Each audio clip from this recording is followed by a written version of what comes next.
The story begins in a dark, twisted forest where the trees look like old, bony fingers. Everything is covered in pitch-black mold and moss, creating an atmosphere that feels like a literal graveyard. Looking up, the sky is a murky, suffocating gray that never clears. It is the kind of place that tells you right away this isn't somewhere anyone would ever want to visit. In this nightmare realm, bizarre monsters lurk around every corner. Our boy Kim Woojin, a man with messy black hair and a weary gaze, is currently pinned down by a multi-eyed beast. This creep is drooling all over him while pinning his shoulders to the dirt. Kim Woojin is desperately struggling, his face contorted in pain as the monster's heavy weight crushes the air out. The monster opens its massive maw, revealing rows of jagged, razor-sharp teeth. It is a terrifying sight, and it looks like Kim Woojin is about to become this creature's midnight snack. Suddenly, blood splatters everywhere as the scene turns into a gruesome mess. Kim Woojin realizes that if he dies here, he'll just wake up from this hellish dream and return to reality.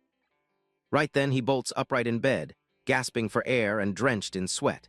He is back in his room, but the transition from a life-or-death struggle to a quiet bedroom is jarring. This has been his life for 12 years now. Kim Woojin looks like a wreck, with deep dark circles under his eyes and unkempt stubble, showing just how much this cycle has taken. He grips his neck, still feeling the phantom pain of being crushed. That damn dream again. The pain is so real that it feels like he is actually dying every single night. Outside, the modern city is bustling under a clear blue sky. It's a sharp contrast to the dark forest, but for Kim Woojin, this reality is just another kind of prison. He spends his days documenting the horrors he faces. In a cluttered notebook, he draws detailed monster anatomy and writes tactical notes, studying their weaknesses to survive just a little bit longer. Kim Woojin stands in his messy room, appearing sickly and exhausted in his simple white t-shirt. He tells himself he can endure the physical pain, but his body is clearly reaching its limit. His apartment is a survivalist's bunker, filled with weights, boxing bags, and stacks of research. It's clear that everything he does in this world is preparation for the fight in the next. The guy is absolutely drained, but he is terrified of closing his eyes. He admits that what's more painful than dying is actually the act of sleeping, because it sends him back. He recalls being torn apart by a wolf-like beast, the memory still fresh in his mind. Every time he falls asleep in reality, he is instantly transported back to that ruthless nightmare world. He remembers being impaled by a blade, blood gushing from his chest. The cycle is simple: die in the dream, wake up in reality. But the psychological toll is becoming too much. Sitting on his bed, he clutches his chest, coughing through the exhaustion. There is no way he can ever get a proper night's sleep when every rest period is a lethal battle. This guy is frustrated and exhausted, cursing his luck. He has spent over a decade living this double life, and it's slowly killing him from the inside out in both worlds. To stop dying in that hellish forest, he dedicated 12 years to mastering weaponry, martial arts, and jungle survival. He transformed himself into a lean, battle-hardened version of himself in his dreams. In the nightmare world, he is a different person, sharp, focused, and lethal. His eyes glow with determination as he prepares to strike, his sword ready to cleave through any monster in his way. Thanks to his intense training, he started dying less often in the nightmares. He moves with surgical precision, cutting down beasts with a single, powerful swing of his heavy blade. However, his success in the dream world doesn't change his misery in reality. Back in his room, he holds his head in despair, the weight of his double life feeling completely unbearable. Kim Woojin stares blankly, realizing that the fundamental problem is still sleep. No matter how strong he gets in the nightmare, he always has to return to this weak, dying body. Kim Woojin visits a psychiatrist, a professional woman in a lab coat. She suggests that our boy needs to find a hobby or something he actually wants to do. He repeats her words, looking totally hollow. This guy feels like the world is fatting, and honestly, there's nothing left for him to care about anymore. Kim Woojin stands in his room, looking at his research board. For the first time, he isn't afraid of the monsters. He just wants to fall asleep and stay that way forever. The guy looks absolutely drained, his messy hair and stubble showing the toll of 12 years without real rest. He just wants to sleep soundly, even if it's only for one night. Suddenly, blood begins to drip from his nose. This isn't just exhaustion anymore. It looks like something inside him has finally snapped after years of constant physical and mental strain. Kim Woojin's eyes widen as blood pours from his mouth, staining his hands. He clutches his chest, looking completely shocked as his body finally gives out under the weight of his double life. His vision starts to blur as he loses consciousness. The world around him fades into a dull gray, and for the first time in over a decade, the constant headache is finally disappearing. With a heavy thud, our boy collapses onto the floor, lying face down in a growing pool of his own blood. It seems like his time in the real world has officially ended. He lies motionless on the cold floor, his face pale and eyes half closed. The silence in the room is deafening, marking the tragic end of his struggle to survive in modern Korea. In the darkness of death, Kim Woojin notices something strange. His body feels incredibly light, and that terrible, persistent headache that plagued him for 12 years has completely vanished into thin air. Instead of a hospital room, he sees a bright blue sky. Fresh air fills his lungs, making him feel like he actually slept well for the first time since this whole nightmare began. Our boy slowly opens his eyes, looking up at the canopy of massive, strange trees. He is confused, wondering if he actually died or if this is just another layer of the dream. The realization hits him like a truck. He is back in the nightmare world. He can hear the rustling of leaves and distant sounds of creatures, but everything feels much more permanent now. Kim Woojin is leaning against the thick roots of a giant tree, wearing his tattered hunter gear. He looks younger and much healthier, no longer the sickly wreck he was in reality. This guy stares in disbelief, his eyes sharp and clear. He has suffered in this place for 12 years, but waking up here while feeling this good is a brand new experience. Suddenly, he senses a presence nearby and looks to the side with a shocked expression. Even in his refreshed state, his survivor instincts are screaming at him that something is watching. A reptile demon beast stalks him from behind a tree, its long, split tongue flickering in the air. This multi-eyed predator is exactly the kind of nightmare Kim Woojin has been studying. The lizard-like monster lets out a low growl, its many eyes focusing on the intruder. It looks incredibly muscular and fast, clearly viewing the young hunter as its next easy meal. Kim Woojin stays calm, hiding behind a thick root as he watches the beast. He recalls the sheer amount of blood he lost back home, confirming his suspicion about his actual death. He thinks back to his lifeless body on the apartment floor. If he really died in reality, it means there's no waking up this time. This forest is his only world now. He crouches low, pulling his hood up to blend into the shadows. If this is his new home, he needs to play it smart, using every bit of knowledge he painstakingly gathered. Kim Woojin stands up, his hooded cloak fluttering in the wind. He knows that if he dies here now, there's no waking up in a warm bed. Death will finally be permanent. His gaze turns cold and determined. From this moment on, he isn't a victim of a nightmare anymore. This place is his new reality, and he plans to be the top predator. The reptile demon beast prepares to pounce, unaware that its target knows exactly how it hunts. Kim Woojin is ready to do whatever it takes to survive in this lethal forest. He narrows his eyes, analyzing the situation with surgical precision. He decides that fighting right now isn't the best move, planning to lure the monster into a place it hates. Kim Woojin cracks a small smirk, finally feeling alive after years of training. The stakes are crazy high, but he's never been more ready to face whatever is lurking in the shadows. This guy reaches for his dagger, feeling a strange, electric spark as the metal slides out. His survivor instincts are finally wide awake, and he's done being the prey in this forest. Our boy Kim Woojin lunges at the reptile beast, his sword swinging with a lethal arc. He's done running from these nightmares. It's time to turn the forest into his personal hunting ground. He stands his ground, feeling strangely light and energetic. He wonders if it's because he finally slept well, or if this younger body is just built different than his old, sickly self. The reptile demon beast lunges with terrifying speed, its massive claws digging into the dirt as it snaps its jaws. It's a literal mountain of muscle and scales, but Kim Woojin isn't flinching. The monster lets out a deafening roar that shakes the very trees around them. Its many eyes glow with a primal hunger, completely focused on tearing the young hunter limb from limb. Kim Woojin grips his sword hilt so tight his knuckles turn white. Every single cell in his body is screaming at him to stop playing defense and unleash his true survival instincts. His gaze sharpens as a red glint flickers in his eyes. He is no longer the exhausted office worker from reality. He is a predator who has been waiting 12 years for this. With a surgical strike, He slashes right through the monster's thick hide. Blood sprays into the air like a fountain as his blade carves a path through the creature's massive, muscular neck. Kim Woojin looks absolutely badass as blood splatters across the scene behind him. He doesn't even blink, his focus solely on making sure this monster stays down for good this time. The massive body of the reptile demon beast thuds onto the forest floor, sending a cloud of dust and debris into the air. It's a heavy, satisfying sound that signals his victory. Our boy stands over the fallen beast, looking like a total legend. He is covered in monster blood, but he looks more alive and powerful than he ever did in the real world. In the distance, pillars of ethereal light pierce through the dark, murky sky.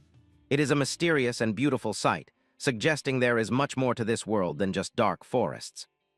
Kim Woojin isn't done yet. He kneels beside the carcass and starts cutting into its chest.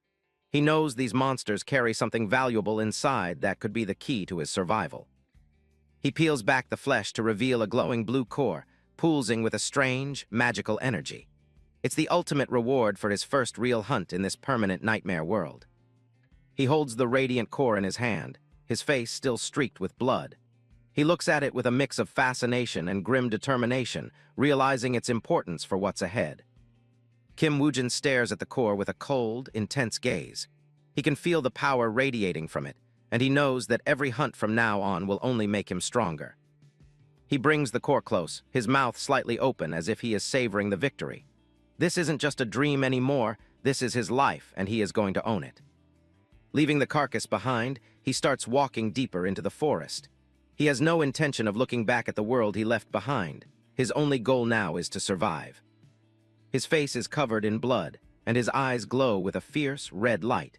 He swears to himself that in this dark fantasy world, he will survive no matter what it takes. First, he needs to find a safer place to regroup. He moves through the shadows with the confidence of a seasoned hunter, his every step calculated and silent as he heads forward. He heads toward the brighter part of the forest, unaware that someone is watching him. Unknown, blonde hunter is hidden nearby, his sharp gaze fixed on the mysterious new survivor in town. Han Segun leans against a tree, surviving in this strange new world. He's been here for a while now, trying to make sense of his surroundings while staying alive. The sunlight filters through the dense forest canopy, casting long shadows across the ground. It's quiet, but the air feels heavy with the constant threat of hidden monsters. Our boy closes his eyes for a moment, enjoying a brief flash of peace. In a world this dangerous, even a second of quiet is a luxury he can't afford. He wakes up feeling refreshed after what he calls a perfect night of sleep. He is slowly getting used to the harsh life of a wilderness survivor in this place. Leaves flutter through the air as a light breeze passes through the trees.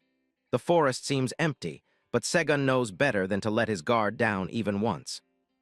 It's been a month since he crossed over, and now he's hacking through the brush. He is moving with purpose, focused on finding his next meal or target in the wild. Just because he's a fighter doesn't mean he goes looking for trouble without a reason. Segun is smart enough to know that unnecessary combat is just a death wish here. He watches from the shadows as a monstrous bat-like creature feeds on its prey. Risking his life for nothing but fun would be total madness in a place like this. The urge to jump into the fray is strong, but this dude holds back. He leans against a massive trunk, waiting for the perfect moment to make his move. The only time he truly hunts is when he needs to fill his stomach. Right now, he's getting pretty hungry, and that bat monster looks like a decent meal. This guy strikes with lethal precision, his blade cutting through the air like a razor. The monster never stood a chance against his sudden and violent ambush from the shadows. A glowing blue core emerges from the creature's chest, radiating a mysterious and ancient power. Segun knows exactly what this is. It's his ticket to getting stronger in this world. He pulls the glowing essence from the monster's body, his expression cold and determined. Consuming these cores is the only way for him to survive in this living nightmare. Our boy swallows the energy, feeling a surge of power course through his veins. His eyes flash with a predatory light as the monster's strength becomes his own. Ever since he started eating these cores, adapting to this harsh environment has become much easier. He sits back, letting the new power settle into his aching muscles. While resting, this guy discovers something else hidden among the gear of his current body. He reaches into a leather pouch, curious about what secrets it might hold. He pulls out a bronze token and realizes he can actually read the strange writing. Apparently, the body he's in belonged to some low-level, third-class mercenary in this world. The token is worn and scratched, but the rank is clear enough for him to see. It's a small detail, but it tells him a lot about his current situation. Segun stares at the tag, his mind racing with the implications of this discovery. This isn't just a random forest. There's an actual society or civilization out there. If there are mercenaries, then there must be towns and people living in this world. Our boy looks around, his survival instincts clashing with a new sense of curiosity. A sudden beam of light breaks through the trees, illuminating a potential path forward. He looks up, squinting at the brightness that seems to promise an escape from the woods. But wait, something catches his eye on the forest floor, making him freeze instantly. This dude's sharp senses just saved him from making a very painful mistake. He jumps back as he realizes he was inches away from a deadly trap. This guy stares at the metal teeth hidden under the dirt, his heart pounding in his chest. It's a massive bear trap, chained down and ready to snap. Our boy realizes this wasn't left by a monster. There's definitely someone else hunting in these creepy woods. This means he's not the only predator around, and things just got way more complicated. Segun stays alert, scanning the area for any signs of a nearby settlement. Han Segun spots a building and thinks people might be living nearby. He moves quickly toward the structure, hopping for some answers in this strange new world. He reaches the outskirts of the settlement, eyes fixed on the potential sanctuary. The forest clears, revealing a lonely house standing in the distance under the pale sky. Our boy approaches a small, rustic cabin tucked away in the shadows of the giant trees. It looks well kept, which is a good sign for his survival chances. He stares in surprise, confirming it's an actual house in the middle of this wild forest. Finding civilization here is the last thing he expected to happen.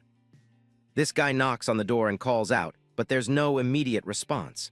He tentatively pushes it open, wondering if the place is currently empty or occupied. Inside, the house is quiet and filled with various supplies. Segun's attention is immediately drawn to a peculiar leather-bound book sitting alone on the dusty wooden table. He reaches out, his gloved hand hovering over the ancient volume.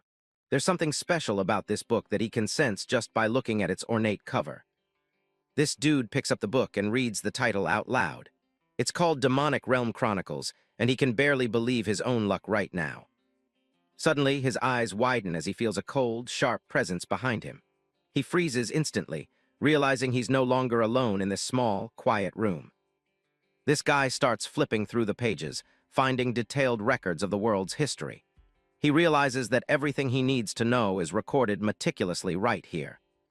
For him to survive in this dangerous new world, this book is an absolute necessity.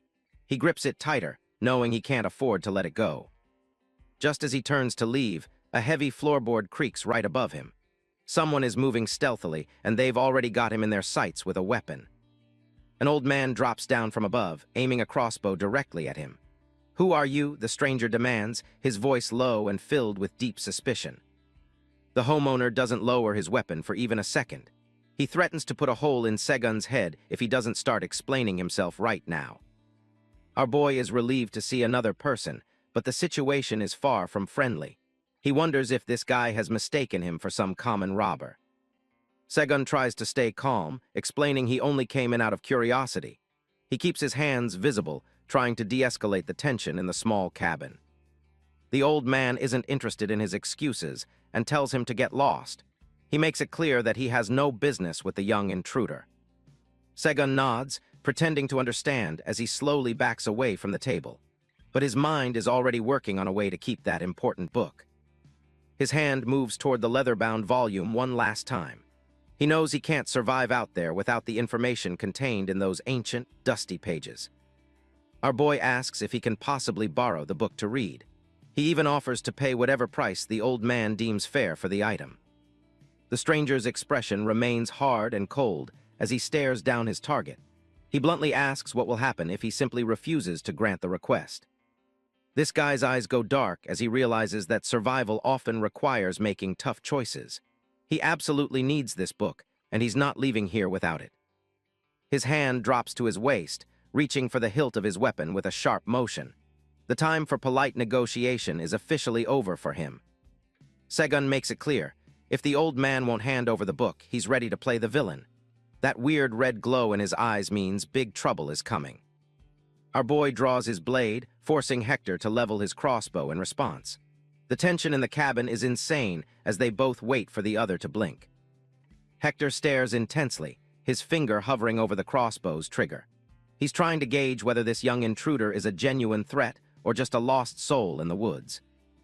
Segun watches the old man closely, his eyes glowing with a faint, predatory red light.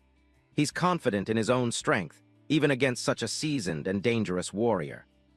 The tension in the small room is thick enough to cut with a blade. Neither man moves, waiting for the other to make the first move in this deadly standoff. Surprisingly, the stranger lowers his weapon, admitting that a real robber wouldn't be babbling about books. He introduces himself as Hector, much to our boy's immense relief and surprise. Segun quickly offers an alias, calling himself Kim Woojin to hide his true identity. He notices the shift in Hector's posture as the immediate threat of violence finally fades away. Hector finds the name a bit peculiar, but decides not to press the issue. Segun simply asks to be called Jin, hopping to keep things simple for the time being. Our boy breaks into a nervous sweat, worried that his lie might be too obvious.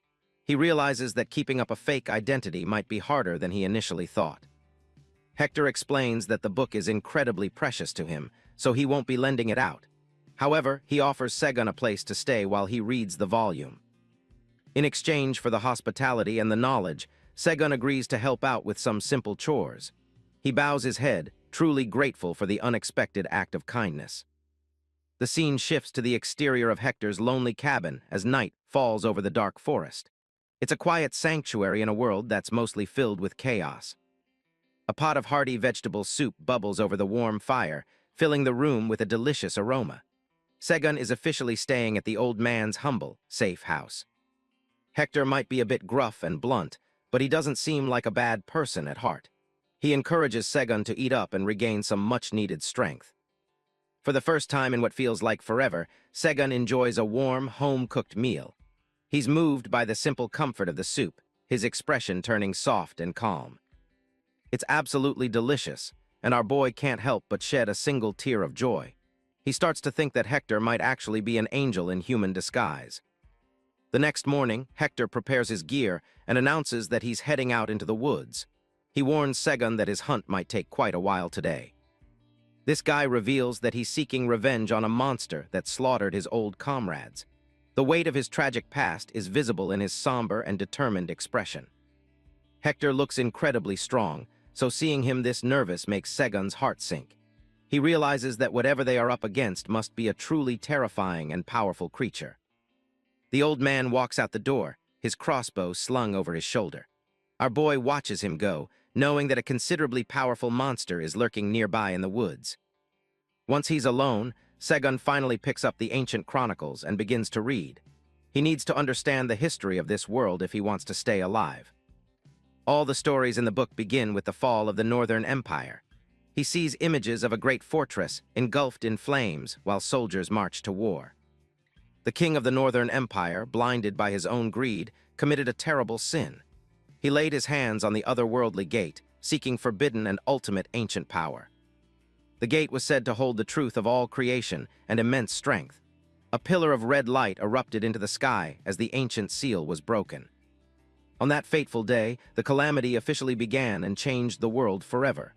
Countless eyes peered out from the darkness of the gate, watching for their chance to strike. Monsters from another realm swarmed the north, turning a great empire into the demonic realm in just 9 years. It was a total nightmare that changed the world forever. Humanity finally fought back by forming the Order Alliance and building a massive barrier. These records describe how they scrambled to stop that demonic corruption from spreading any further.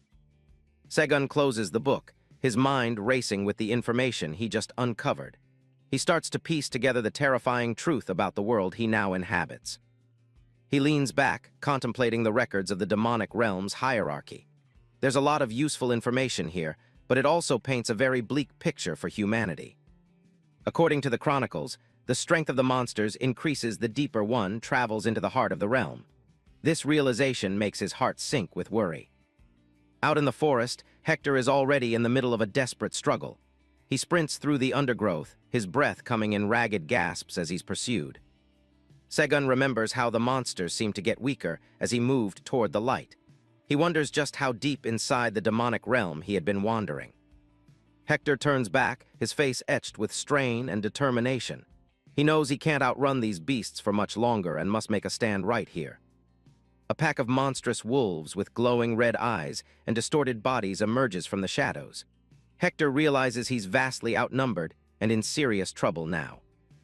The lead monster lunges with terrifying speed, its jaws open and ready to tear into its prey. Hector barely has time to react to the sudden, savage assault. He slides across the grass, narrowly avoiding a lethal strike from one of the beasts. Every movement is a gamble in this high-stakes game of life and death. Hector raises his crossbow and fires 3 glowing arrows in rapid succession. He's a skilled hunter, but even his expertise might not be enough this time around. The monsters are incredibly persistent.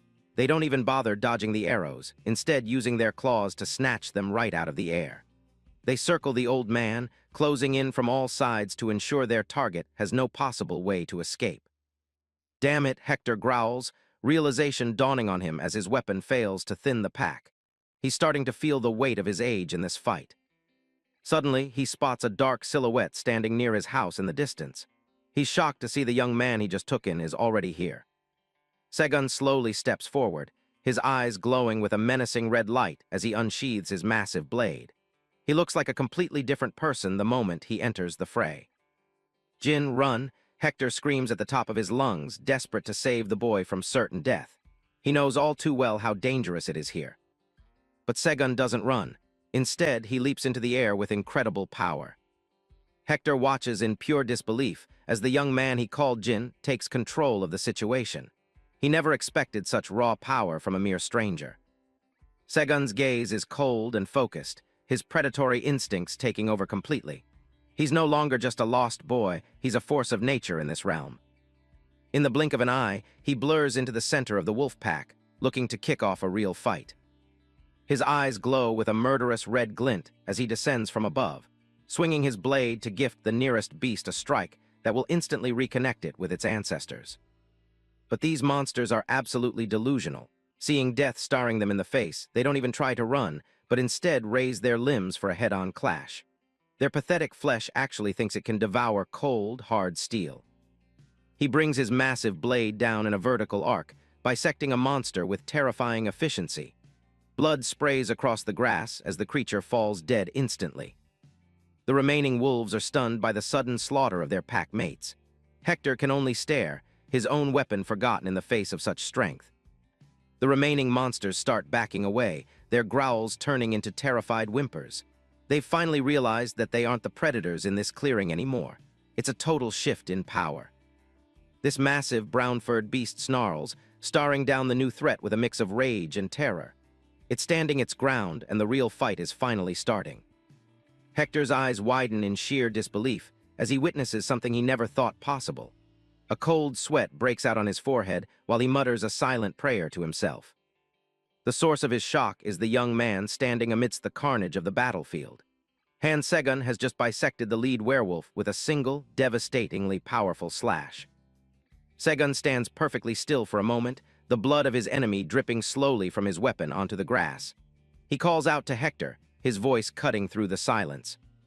With a faint, almost mocking smile, this dude asks if that creature was actually supposed to be a challenge. He's clearly gauging the power levels of this dangerous and new world. Kim Woojin stood with blood on his face, looking completely unfazed.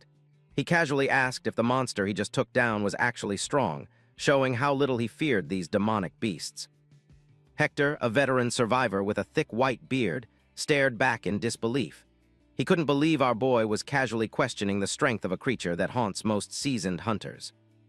The old man leaned in, his expression dead serious. He confirmed that the werewolf was incredibly powerful, emphasizing that most people wouldn't have stood a chance against such a terrifying monster. Kim Woojin absorbed the information with a cold, analytical gaze. He didn't seem impressed by the beast's reputation, simply processing the facts as he mentally prepared for the next wave.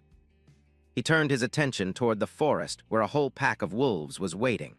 Our boy decided to handle the remaining beasts before hearing the rest of Hector's interesting story. The pack lunged forward, teeth bared and eyes glowing with feral hunger. These weren't just regular wolves. They were demonic beasts ready to tear any human intruder to shreds without hesitation. Kim Woojin gripped his blade, his own eyes starting to glow with a menacing red light. He admitted 40 wolves might be trouble if he was careless, but he remained totally calm. Instead of a reckless brawl, our boy planned a tactical strike. He decided to target the pack's second-in-command, knowing that taking out their morale leader would cause the rest to scatter. His gaze sharpened, locking onto his specific target with predatory focus. He wasn't just looking for a kill, he was looking for the most efficient way to end the entire fight. There it was, an exceptionally large red wolf standing at the front of the pack. This was the one keeping the others' courage up, and it looked like a total nightmare. A wave of ferocious, murderous intent radiates from him. This is shaping up to be a brutal encounter for that wolf pack. The giant red wolf snarled, its blue eyes wide with aggression. It didn't realize that it had just become the target of the most dangerous predator in the entire forest today. Woojin's red eyes flare as he waits for the pack to swarm him all at once, planning to pick them off one by one. But suddenly the pack leader lowers its eyes. Wait, what? Is this creature actually trying to bail on the fight? The smaller wolves freeze in absolute terror as they see their leader turn tail and bolt. Their confidence evaporates on the spot. Chaos erupts instantly as the pack leader turns tail and flees, leaving the rest of them standing there with blank stares like a bunch of stuffed animals. The red wolf lets out a whimper of pure terror, a truly pathetic sight compared to the menacing beast that stood there just a few minutes ago. The forest is filled with the echoes of retreating whimpers as the pack vanishes into the shadows. Against 40 demonic beasts, Kim Woojin claimed victory with just a single, devastating swing of his blade. Our boy stands alone in the clearing. He watches the fleeing pack with an expression that says he's completely lost all interest in them. Hector watched from the sidelines, his jaw practically hitting the floor. He couldn't wrap his head around how those brave, aggressive wolves were now running for their lives like scared little puppies. The old man realized this guy wasn't just a brute. He was a genius at assessing the battlefield. Woojin had used psychology to win a fight that should have been technically impossible. One last wolf scrambled away, disappearing into the thick brush. The threat was gone, and the silence of the forest returned, leaving only the two men behind in the quiet clearing. Later, they arrived at a small, sturdy wooden cabin tucked away in the wilderness. It looked like a safe haven, though in this world, safety was always a very relative term. Hector spread out the werewolf hide, claiming it was worth a solid 40 gold coins. For a guy just trying to survive, that kind of cash was basically a total life changer. Kim Woojin just stared at the pelt, totally clueless about the local currency. He asked if that was actually a lot, trying to gauge how much this hunt really mattered. Hector tells him that 40 gold coins means he can live like royalty for 7 years without lifting a single finger, making this world look like a total gold mine. He stared at the werewolf corpse, genuinely confused. To him, the beast was a weakling, yet its head carried a massive bounty that didn't match its pathetic combat skills at all. A small grin crept across his face as the realization hit him. If trash monsters like this were worth so much, his future was looking incredibly bright and full of easy gold. Our boy was already planning his next big payday. Whenever he ran low on cash, he just needed to find more of these overvalued beasts and rake in the money. Life in this nightmare world was actually starting to look easier than his last 12 years of training. Hector started packing up jerky, silver coins, and a pioneer map for him. Hector handed over the supplies, including the valuable werewolf hide and a bag of silver. It was a solid starter kit for any hunter looking to make a name for themselves. The old man directed him to Pioneer Village to find a guy named Jacob. He promised Jacob would pay a fair price for the high-quality hide our boy was carrying. Woojin felt a bit hesitant about taking such a valuable gift. He asked if it was really okay to accept it, but Hector didn't seem to care about the money. Hector insisted that the hide was a fair payment for the kill. He had a personal grudge against the beast, so seeing it dead was worth more than any pile of gold. The veteran hunter reached out with a weathered hand, offering a final gesture of respect. He truly appreciated the revenge Woojin had delivered on his behalf after all these years. He thanked Jin for the revenge, his expression soft but firm. Hector hoped their paths would cross again someday, though survival in this world was never a guarantee for anyone. The two men shared a firm handshake, marking the end of their brief partnership. It was a rare moment of genuine human connection in a land usually filled with monsters and betrayal. Woojin thanked the old man for everything before preparing to head out. He had his map and his supplies, ready to face whatever the pioneer village had in store for him. The small cabin stood quiet in the clearing as the sun began to set.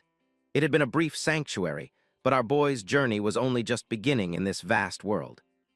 With his gear strapped to his back, Woojin gave a polite bow and started his trek. Hector watched him go, likely wondering if he'd ever see the talented young hunter again. He disappeared into the dense forest, following the path marked on his new map. The world ahead was dangerous, but he was more than prepared to handle whatever crawled out. As he walked, a pair of eyes watched him from a distance. Mutt, the red wolf from earlier, was perched high on a rock, silently tracking our boy's every move through the trees. Mutt sat tall, its strange twin tails twitching in the air. It didn't attack, instead letting out a low sound as it kept its gaze fixed on the human walking below. Close up, the wolf's blue eyes glowed with strange intelligence as it snarled. This wasn't a normal animal, and it seemed to have a very specific interest in following Kim Woojin. After the intense fight with the wolf pack, Kim Woojin, Jin, finally reached the outskirts of Pioneer Village. This was a settlement built with massive walls, meant to keep the nightmares out.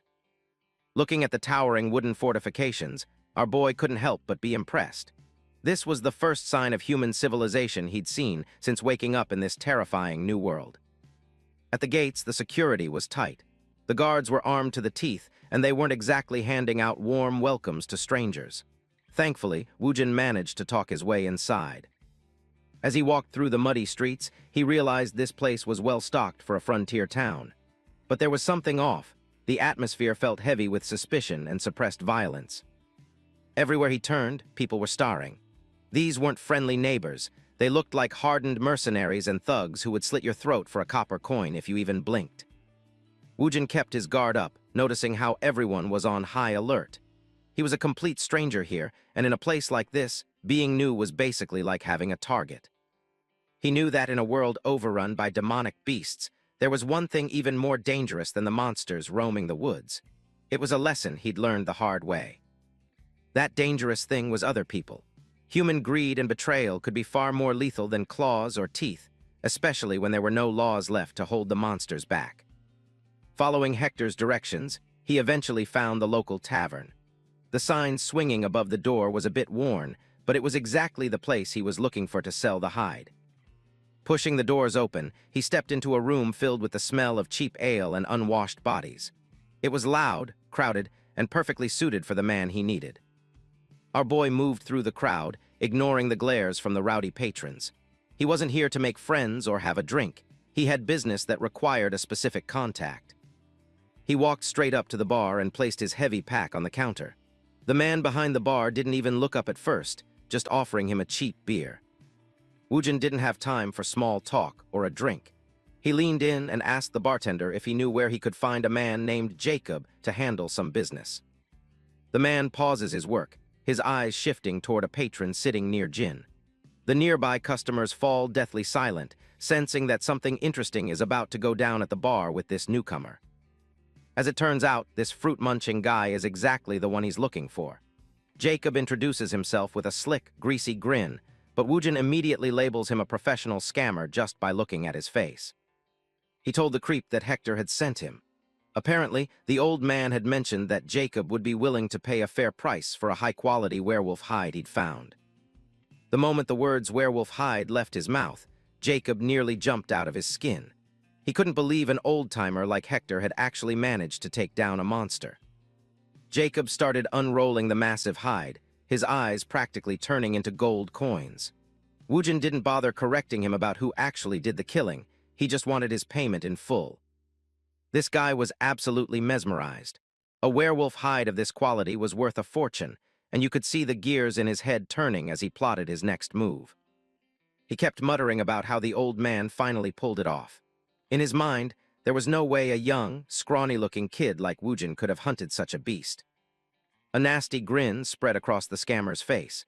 He thought he'd just hit the jackpot, assuming he could easily bully this delivery boy out of his valuable cargo without paying him. Jacob laughed, praising Hector's skill while secretly planning to keep every single coin for himself. He didn't realize he was playing with fire by trying to cheat our main character. Right then, a group of massive thugs stepped out from the shadows, surrounding Woojin. It was a classic setup. The tavern owner was about to rob him in broad daylight for the hide. Woojin's face went cold. After 12 years of hellish training, these tavern thugs didn't scare him at all. He stood his ground, calmly asking what the hell they were trying to pull. Jacob threw the massive werewolf hide over his shoulders with a smug grin. The creep basically stole the loot right in front of him, telling our boy to beat it or die. Kim Woojin, Jin, realized his instincts were right. This guy was a total scammer. He mentioned that Hector had trusted the man, but it was clear that trust was completely misplaced. Jacob just smirked, calling his blatant theft a simple investment. He claimed that supplying Hector was a financial loss and that taking this hide was just a way to settle the debt. The creep clutched the werewolf hide, insisting he needed it to cover his previous losses. He clearly thought our boy was just some harmless delivery kid who wouldn't fight back. As he watched the scammer, Woojin's eyes flared with a dangerous red glow. For a split second, he seriously considered whether he should just end the man right then and there. He clenched his fist, trying to keep his cool. He was furious, but he wasn't sure if killing someone over a piece of fur was the right path to take just yet. Without warning, Jacob splashed his beer right in Woojin's face. It was a blatant insult, meant to humiliate him and show that the conversation was officially over in the worst way. Jacob told him not to get clever and just get lost. He really thought he could just toss some beer and walk away with a fortune while mocking the kid's dignity. Woojin stood there in silence, the cheap ale dripping from his hair. He didn't say a word, but the vibe in the tavern shifted instantly into something much more terrifying. He slowly stood up from his stool, his back to the scammer. Jacob was busy gloating, completely unaware that he had just signed his own death warrant by crossing the line.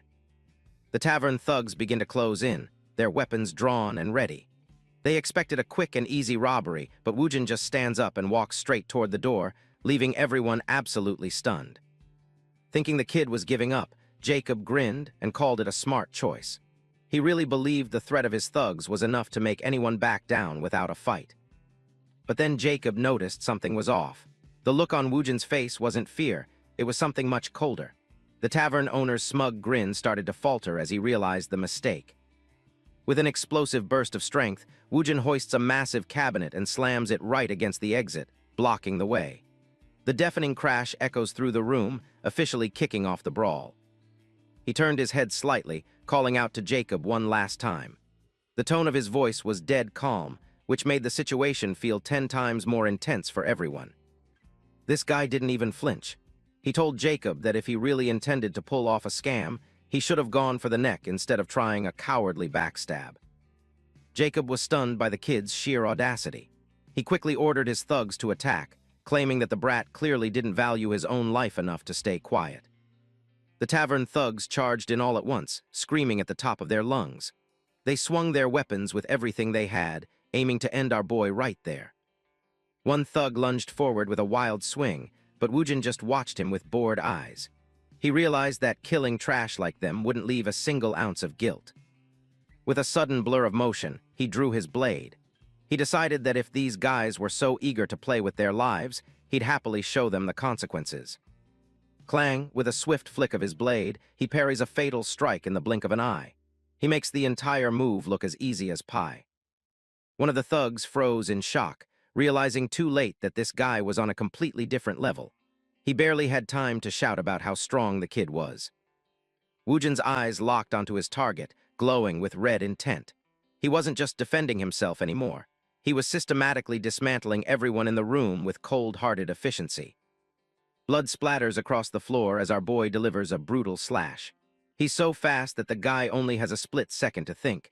Not only is he strong, he's too quick, before realizing he's already been hit and collapsing. The hulking thug swings a heavy axe straight at his head. To the rest of the gang, this looks like a guaranteed kill with a bonus prize waiting for them. The axe shattered the floorboards, but our boy was already gone. He reappeared behind the thugs, finding his footing and getting ready to shut this whole tavern scam down for good. There are way too many of them. Before picking them off one by one, he needs to break their momentum. So he reaches out to grab more gear. With a massive heave, our boy flipped a heavy table right onto one of the attackers. The wood splintered on impact, sending the guy flying backward. One of Jacob's lackeys can only stare in pure horror as the table comes crashing down on him. He barely manages to scream out, "Oh shit." As the guy struggles with the gift, the table Jin just tossed him, he looks up only to see a cold flash of steel right above his head. He didn't hesitate for a second, slashing through his opponents with cold precision. Blood sprayed everywhere as he treated these thugs exactly like the wolves from earlier. Our boy's eyes were glowing with a terrifying red intent. He looked less like a survivor and more like the apex predator he was becoming. Jacob is losing his mind, sweat pouring down his face like a river as he witnesses the scene. The tavern is now a total wreck. While Jacob screams that no one can take on the mafia alone, Woojin is busy taking down the remaining thugs with ease. Jacob finally realizes they messed with the wrong man. His mind screams in pure panic, terrified that he's about to die a pointless death in some cheap tavern brawl. Woojin dodged a clumsy strike with a simple pivot. His 12 years of nightmare training made these guys look like they were moving in slow motion. He landed a heavy blow that sent a thug reeling. It wasn't just strength, it was the sheer efficiency of someone who'd mastered the art of survival. With another swift motion, he cut down the next attacker. The room was quickly becoming a graveyard for Jacob's greedy ambitions and his poorly trained goons. Standing among the fallen, Woojin looked completely unfazed. His red eyes pierced through the shadows, making it clear that he was the most dangerous thing in town. He stood there in the wreckage, his face covered in blood but his expression entirely cold. This guy was definitely not someone you'd want to scam. Seeing his entire crew get dismantled in seconds, Jacob finally snapped. He screamed for everyone to run, realizing his investment had turned into a death trap. The scammer and his remaining thugs scrambled for the exit. They didn't care about the werewolf hide anymore, they just wanted to get away from this monster. They burst through the doors and windows in a desperate attempt to escape. The tavern was silent now, except for the sound of splintering wood and heavy breathing. Jacob collapsed on the ground outside, gasping for air. He looked back at the tavern in pure terror, thinking he had finally escaped the nightmare. But as he looked up, his face turned pale with a new kind of fear. He saw something that made his heart skip a beat. A massive red wolf had entered the village, snarling at everyone in its path. The villagers were in a total panic, screaming at the sight of it. The beast slowly closes in on the cowering Jacob, just as Jin leaps out from behind. The guy is having the worst day of his life, and it's about to get a whole lot worse. The red wolf loomed over him, its glowing eyes fixed on the scammer. Woojin stepped out of the tavern, watching the scene with a curious expression. Our boy tilted his head, wondering why this specific monster was here. He recognized that distinct red fur and those sharp, predatory features immediately. Images of the wolf that hightailed it a few days ago flashed through his mind. Woojin realized it was the same scout wolf from before. It had followed him all the way back, but seeing the beast again only made our boy's expression turn ice cold. Kim Woojin, Jin, stared down the beast, his eyes cold and ready for another fight. He coldly asked if the creature had come all this way just to die as well. It looks like it actually gets what he just said. Its face goes completely blank, looking like a deer caught in high beams. But then something completely unexpected happened. Instead of attacking, the massive beast suddenly flopped onto its back and started whimpering like a lost puppy in front of our boy. It started panting and wagging its tail frantically, looking completely submissive. Woojin could only stare in silence, wondering what on earth had gotten into this supposedly dangerous monster. The wolf continued its bizarre, mutt-like display, rolling around and panting with excitement.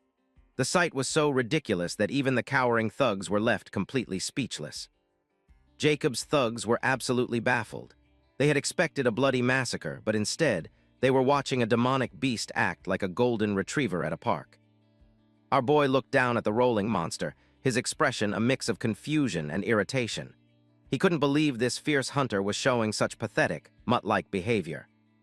The wolf kept panting, looking up at him with big, pleading eyes. A sudden thought crossed Woojin's mind, and he started to realize that the beast might actually be loyal. Without a single word, he points a straight finger at the bunch of scammers, leaving both man and beast frozen in shock. Wanting to test this new loyalty, Woojin pointed a finger at the remaining thugs and gave a simple, one-word command. He looked the wolf in the eyes and said, "Bite." Instantly, the wolf's playful demeanor vanished. Its eyes glowed with a sharp blue light, and its tail stiffened as it prepared to unleash the predatory instincts it had been hiding. With a terrifying roar, the beast lunged forward. It moved with the speed of a lightning strike, targeting the thugs who had tried to scam its new master just moments before. The tavern thugs didn't stand a chance. One of them let out a blood-curdling scream as the massive red wolf pinned him down, its sharp fangs bared and ready. The silhouette of the beast tearing into its prey was a gruesome sight. Blood sprayed across the village path as the mutt proved exactly why it was feared in the forest. Watching the absolute carnage unfold, Woojin didn't look horrified at all. He just let out a small, satisfied smirk and commented on how nice the whole display actually was. The Jacob scammer gasped in terror as he looked up. Mutt loomed over him, its massive form casting a shadow that signaled certain doom for the man who tried to play Jin. Mutt doesn't hesitate for a second, tearing into his lackeys with brutal efficiency. Blood splatters across the dirt as the beast mops up the trash that thought they could ambush our boy. Trembling and covered in sweat, the creep realized he was the last one left. Panic set in as he desperately tried to think of a way to wiggle out of this nightmare. Kim Woojin stared down at him with cold, unforgiving eyes. He wasn't the same pushover from his past life anymore, and the look on his face showed he was done playing nice. This guy immediately hit the ground, prostrating himself and begging for mercy. Internally, he mocked Jin as a moron, thinking a few fake tears and a humble apology would save his life. The creep gritted his teeth, hiding his true intentions behind a mask of regret. He figured he just needed to survive this moment to get his revenge later when Jin wasn't looking. Suddenly, a heavy sword slammed into the ground right in front of the man's face. The impact sent a shockwave through the dirt, making the scammer jump nearly out of his skin. Jin leaned in, his shadow towering over the pathetic figure. The air grew heavy with killing intent as he gripped his weapon, preparing to end this farce once and for all. Our boy looked absolutely disgusted by the man's display. He could see right through the lies, remembering how many times he'd been burned by people exactly like this back in Korea. A dark, red glow flickered in Jin's eyes as he smirked. He knew exactly what this guy was thinking, and he wasn't about to let another person treat him like a pushover. The scene shifts to a memory from Jin's past life. Back in a generic office, he sat across from his boss, apologizing for things that weren't even his fault just to survive. His factory manager sat there casually, dismissing Jin's concerns about his missing salary. The guy had the nerve to ask if he understood the company's difficult situation while ignoring his workers. Back then, Jin was way too soft-hearted for his own good. He just smiled and accepted the situation, believing that being a good worker would eventually lead to him getting paid. But that was a massive mistake. The calendar pages flipped as his 1-week delay turned into months of waiting, all while he struggled just to keep food on the table. One day, Jin walked into the office to ask for his money again. He found the factory manager literally practicing his golf swing, completely unbothered by the fact that his employees were starving. The manager looked at him with pure annoyance, calling him a punk for daring to interrupt his practice. It was clear the man had zero respect for the person actually doing the work. This jerk started gaslighting him, claiming they needed to stick together during tough times. He branded Jin as selfish for wanting his earned salary, treating him like a complete and total pushover. Returning to the present, Jin stood over the scammer, feeling the weight of those old memories. Living month to month like that felt absolutely shitty, and he was never going back. He turned his back on the creep, claiming he learned one valuable lesson from his past. The scammer's eyes widened, sensing an opening as he reached for a hidden weapon. The man's face twisted with a murderous expression. The fake tears were gone, replaced by a cold determination to kill the person who had just shown him a moment of mercy. He let out a sinister grin, thinking he finally had the upper hand. The coward believed Jin was just another naive kid who let his guard down at the absolute worst time. With a sudden burst of speed, the scammer lunged forward with a hidden dagger. He aimed right for Jin's back, intending to end the hunt with one dirty, underhanded strike. The guy screamed out in a frenzy, certain that his sneak attack would connect. He didn't realize that Jin had been waiting for this exact moment to test his new resolve. Jin's eyes glowed red as he effortlessly dodged the strike. He wasn't surprised at all, since he'd already predicted every single move this trash was going to make. Catching the man mid-swing, Jin stared him down with pure contempt. He coldly remarked that scammers always play the victim right before they actually try to kill you. Kim Woojin's gaze is icy as he prepares the final blow, declaring he has absolutely no room left in his heart for mercy or remorse. The unknown scammer's face twists in pure terror, realizing too late that his pathetic, manipulative games have finally run out of time and luck. Blood sprays the grass as our boy strikes with lethal precision, ending the threat before the coward can even think of begging one more time. It is a grisly scene. The man who tried to play Jin as a fool is now nothing more than just another bloody carcass in the woods. Looking down at the carnage, Jin's eyes glow with a dangerous red light. He's making a solemn, silent promise to himself in this very moment. Standing tall over the fallen trash, he vows that he is officially done being everyone's favorite pushover. There is no more room for playing nice anymore. With that bloody business finally settled, he turns his attention away from the dead, ready to move on and deal with the next major problem. Mud is still hanging around the campsite, watching him intently with a small bag held firmly in its teeth. Jin wonders what the beast wants now. The massive wolf drops the heavy bag at his feet. It seems this clever creature is actually trying to buy its way into his good graces. Turns out the bag is stuffed full of shimmering gold coins. Even the monsters in this strange world know how to pay a proper tribute. Kim Woojin is taken aback for a second. He really did not expect a terrifying demonic beast to act so much like a loyal pet dog. He asks the big guy if it actually wants to tag along. Mutt's excited reaction to the question tells him everything he needs to know. The giant wolf nuzzles into him, acting more like a playful, happy puppy than a terrifying predator that just finished killing a group of men. Looking at his brand new companion, Jin's expression softens slightly. Maybe having a powerful beast at his side isn't such a bad idea after all. He reaches out to pet the clever thing, officially accepting the tribute and the beast's absolute loyalty with one simple, gentle gesture of friendship. He tells Mutt they should try to get along from here on out. The unlikely duo is officially formed and ready for the road ahead. As the chapter title rolls across the screen, the scene shifts from the bloody forest toward the sprawling rooftops of a nearby pioneer city. Time passes quickly, and the bright morning sun begins to peek through the clouds, signaling the start of a brand new day for our hero. For the first time in ages, Jin finally wakes up in a real bed. Mutt is already awake, sprawled out comfortably on the floor nearby. Our boy can't help but smirk. That was easily the best, most restful sleep he has had since falling into this terrifying nightmare world years ago. He stretches his tired muscles while Mutt yawns loudly beside him. This morning feels so refreshing, it is almost like he could actually fly away. Outside by the stream, Jin begins the grim task of scrubbing the lingering blood and dirt off his tattered, travel-worn clothes in the cold water. He wipes the water from his eyes, revealing a body covered in deep scars from 12 long years of non-stop survival in the demonic world. Washing the blood from his sleeves, Kim Woojin realized he just crossed a major line. These were actual humans, his first kills since arriving in this brutal world. But staring at his hands, this guy didn't feel a shred of guilt. To him, those lowlifes were no different from the monsters he'd been hunting all along. Kim Woojin stares at his reflection in the stream, questioning his own lack of empathy. He wonders if he justifies the killing simply because those men were nothing more than scum. He remembers the intense rush he felt during the battle. It wasn't just survival. It was a dark thrill, exactly like the feeling he gets when hunting down dangerous monsters in the wild. Clutching his chest, our boy senses a fundamental change occurring deep within his soul. The scars on his body are visible reminders of a life defined by constant, brutal struggle for survival. He looks down at his hand, realizing that the person he used to be is slowly fatting away.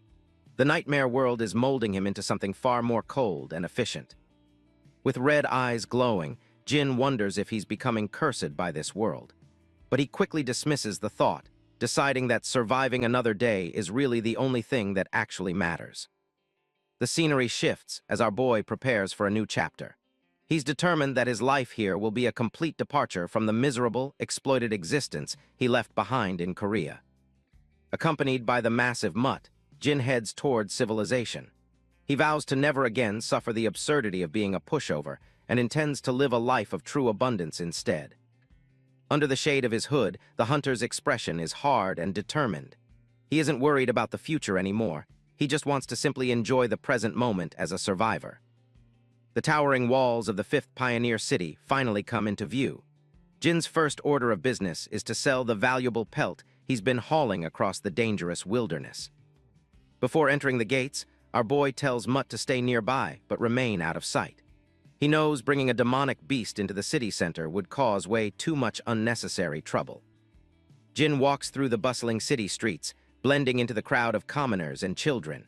He remembers from the chronicles that all monster bounties must be processed through the local Order Alliance.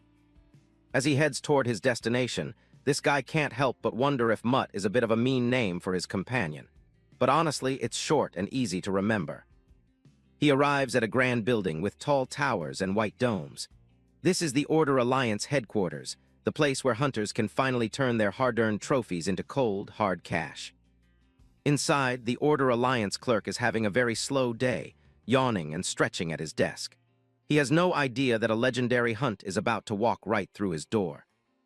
Jin approaches the counter with his massive, heavy bundle. The bored clerk looks up, asking the traveler what brings him to the Alliance today in a tired, disinterested tone. Without saying a word, our boy slams the enormous pelt onto the counter.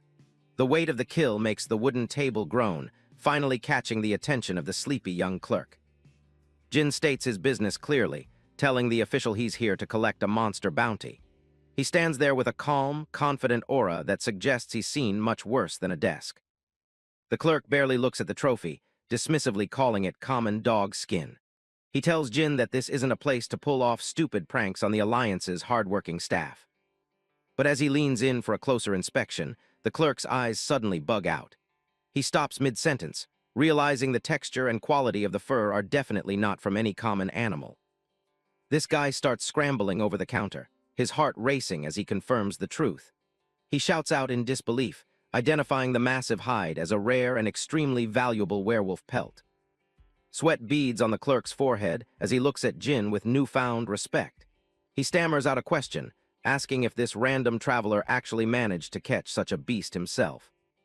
Jin remains perfectly composed, giving a simple and direct confirmation.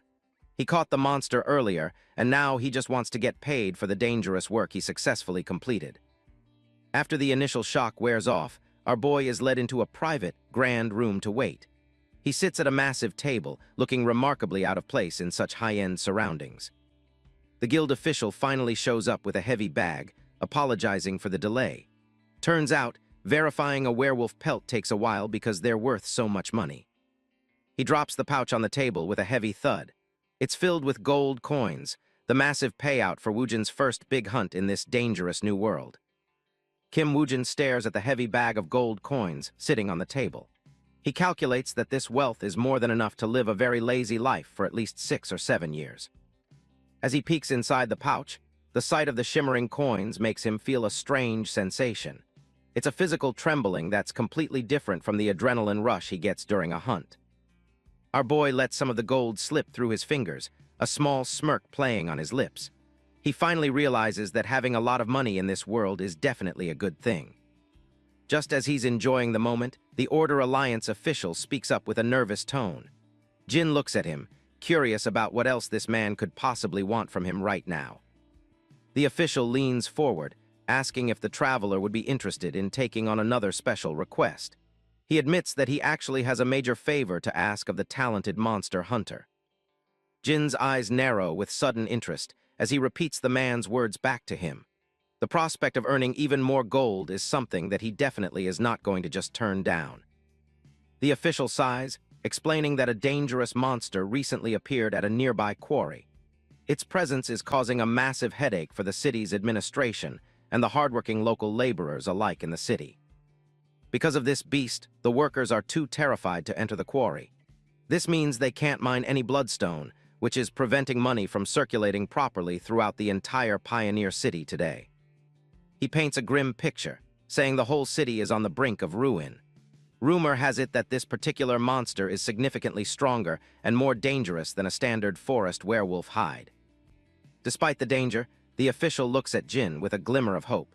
He tells our hero that he truly believes a skilled warrior like him could actually handle such a terrifying beast alone. Our boy remains calm, asking for the specific details regarding their problem. He wants to know exactly what kind of monster he'll be facing before he agrees to do any more dangerous work. The official reveals the creature's name is the Mad Skull. He explains that the Alliance has placed a staggering bounty of 70 gold coins on the head of this vicious, bone-masked demonic beast today. Jin freezes for a split second when he hears that name. He recognizes the Mad Skull immediately, having read about its legendary ferocity and nearly impenetrable defense in the ancient survival chronicles he found. A sudden memory flashes through his mind of a previous encounter with the beast. This is a monster he has already faced during his long, agonizing 12 years of survival in the nightmare world. He remembers its most defining feature is a massive, incredibly hard skull that acts like a natural shield. Its white, mask-like bone structure is nearly impossible to crack with a standard iron weapon today. Beyond its natural armor, the Mad Skull possesses an insane level of aggression. Its raw toughness and physical strength are completely incomparable to anything a simple werewolf could ever hope to dish out now. Our boy realizes exactly why the local hunters are struggling so much. It took him an entire month of constant combat to kill his first one, mostly because he died 28 times back then. The official watches him closely, his voice trembling slightly as he asks the question. He needs to know if Jin thinks he is actually capable of subduing such a legendary and lethal creature today. Jin remains perfectly silent for a long moment, letting the weight of the request hang in the air. He's carefully weighing the risks against the massive reward being offered for the job right now. Finally, his eyes glow a brilliant red as a confident grin spreads across his face. He accepts the challenge, declaring that his next prey for the hunt has officially been decided for him today. Kim Woojin arrived at the tiered quarry known as the mine. The industrial site was filled with heavy machinery, but the silence felt heavy and chilling for anyone looking for trouble. Our boy walked along the rocky ridges, recalling rumors about work stopping because of a mad skull. He knew this monster was no joke, having faced it many times before. The gloom of the mine gave off a creepy vibe that would make most people run. For Jin, it was just another day at the office, though he didn't plan on staying. He stepped into the heart of the site, hopping to finish the hunt quickly. In his world, efficiency was survival, and he had no intention of wasting daylight in this dump. Just as he started his search, a voice rang out from the shadows. A massive figure stood there, watching Jin's every move with a mix of curiosity and professional caution. This guy turned out to be Jonathan, captain of the Black Marlin mercenaries. He casually asked Jin to wait his turn, claiming his team got there first and was ready. Jin looked back, totally unimpressed by the concept of a queue for monster hunting. He survived 12 years in a hellscape where the only rule was first come, first kill. Jonathan just grinned, trying to play it cool despite the newcomer's cold stare. He wasn't looking for a fight, just trying to maintain order in his current hunting ground. The captain suddenly changed tactics, inviting Jin to join their team instead. He figured working together would be faster, showing off his squad of professionals standing ready in the background. Our boy weighed the options, knowing that waiting for them to finish would be a huge waste of time. He didn't want to fight humans, but he needed that loot. Jin decided that joining the mercenaries might actually be the smartest move. It meant sharing the rewards, but it also meant getting the job done without any unnecessary human drama. Even so, he wasn't about to lower his guard completely. Memories of backstabbing scum kept him sharp, knowing how easily people could turn on each other in a place like this. Jin gripped his sword, asking the captain why he'd even want a stranger's help. He had plenty of men already, so this sudden recruitment offer felt a little bit sketchy. Jonathan laughed it off, admitting he always prioritized safety over performance. To him, more hands meant less risk, even if it meant splitting the final paycheck with a lone wanderer. He looked Jin dead in the eye, claiming he could tell the dude was strong. The mercenary captain had a sharp instinct for talent, and something about Jin screamed high level. Jin noticed the captain started speaking formally, realizing these guys were weak against the strong. He asked why Jonathan suspected he was powerful, keeping his guard up despite the offer. Turns out the giveaway was the massive wolf following him. While the men talked, a girl named Claire was already busy pampering the beast like it was a house pet. Claire was amazed, mentioning how wolf monsters were notoriously independent and impossible to tame. Seeing one act so friendly toward a human was a total shock to the whole group. Jin stood there in disbelief, wondering when Mud even popped out of hiding. He specifically told the wolf to stay out of sight, but apparently someone missed the memo today. The reason for the betrayal? High-quality cooked meat. Claire was feeding Mutt gourmet food that even Jin hadn't tasted yet, completely breaking the beast's fierce and loyal spirit for snacks. Mutt doesn't give a damn about his dignity anymore, focusing entirely on the delicious treat. But one sharp look from Jin is enough to make him break out in a cold sweat. It looks like the bond between master and pet has finally triumphed over his immediate cravings. He drops the meat and acts as obedient as a loyal puppy. The giant wolf looks back at Jin with a look of pure submission and loyalty, leaving the entire group stunned by its sudden change in behavior. Jin is speechless. This clueless creature actually thinks he's on its level, trying to share that junk with him like they're equals or something. But after those long days of wandering, sleeping in the wild and eating whatever scraps he could find, that piece of meat in front of Jin started to glisten like a true royal feast. Jin swallowed hard, sweat dripping down his face as he stared at the food. His body was reacting on its own, completely overwhelmed by a craving he hadn't felt in years. Our boy gazed at the meat on the ground, wondering when he last had a real meal. Survival in the nightmare world meant eating monsters, but this smelled like actual heaven. He looked totally conflicted, realizing a wolf was just eating that scrap off the dirt. His stomach was growling, but his pride was putting up a desperate, losing fight against hunger. His gloved hand reached out slowly, a silent battle for human dignity playing out in his head. The temptation was just too strong after years of eating whatever trash he could find. Suddenly, Claire held out a fresh bundle of meat, asking if he was hungry. Mutt loomed behind her, looking just as eager as Jin felt while he froze in complete shock. Jin stood there stunned, his eyes wide as he looked at the kind girl. He didn't expect anyone in this cutthroat world to offer him something so precious for absolutely nothing. Surrounded by glowing light and floating feathers, Claire looked like a literal goddess to him. He decided right then that she was someone he could actually trust in this dangerous land. The group marched deep into the mine, lanterns illuminating the dark, rocky tunnels. Jonathan led the way with confidence, while Jin followed behind, still processing the unexpected kindness he'd received. Jin took a bite, and his mind was blown by the savory, spicy juices. It was leagues better than the monster meat he'd forced down just to stay alive all this time. As they walked, Claire turned around with a friendly smile, realizing they hadn't properly introduced themselves yet. She wanted to bridge the gap between them before the big hunt started. The captain introduced himself as Jonathan, leader of the Black Marlin mercenaries, while the girl gave her name as Claire. They seemed like a solid, professional duo compared to other hunters. Our boy hesitated before introducing himself as Jin, keeping his real name a secret. Jonathan welcomed him to the team, telling him to speak up if he had any questions later. Jonathan flashed a confident grin, though he seemed a bit taken aback by Jin's serious tone. He sized up the lone hunter for a moment, sensing there was more to him. They finally reached the bottom of the massive quarry where the hunt would take place. Jonathan took command immediately, ordering the teams to set up nets and take their assigned positions. The captain turned to Claire, asking if she was ready to get started. She agreed without hesitation, while Jin watched from the sidelines, curious about how these professionals actually operated. Feathers suddenly began to float through the air, catching Jin completely off guard. He stared at the glowing particles, sensing a strange, powerful energy beginning to swirl around the entire area. Claire drifted gracefully as she opened her massive magic book, glowing with a brilliant light. Jin watched in total awe, having never seen actual magic performed right in front of him. A magic circle appeared on the pages as Claire began her incantations. Jin realized this was the same legendary power mentioned in the chronicles he'd read back in the other world. She closed her eyes, asking for a blessing upon the land in her own name. The air hummed with power as the spell began to take shape, bathing everyone in light. She cast Feather Step, surrounding the group with green energy and drifting white feathers.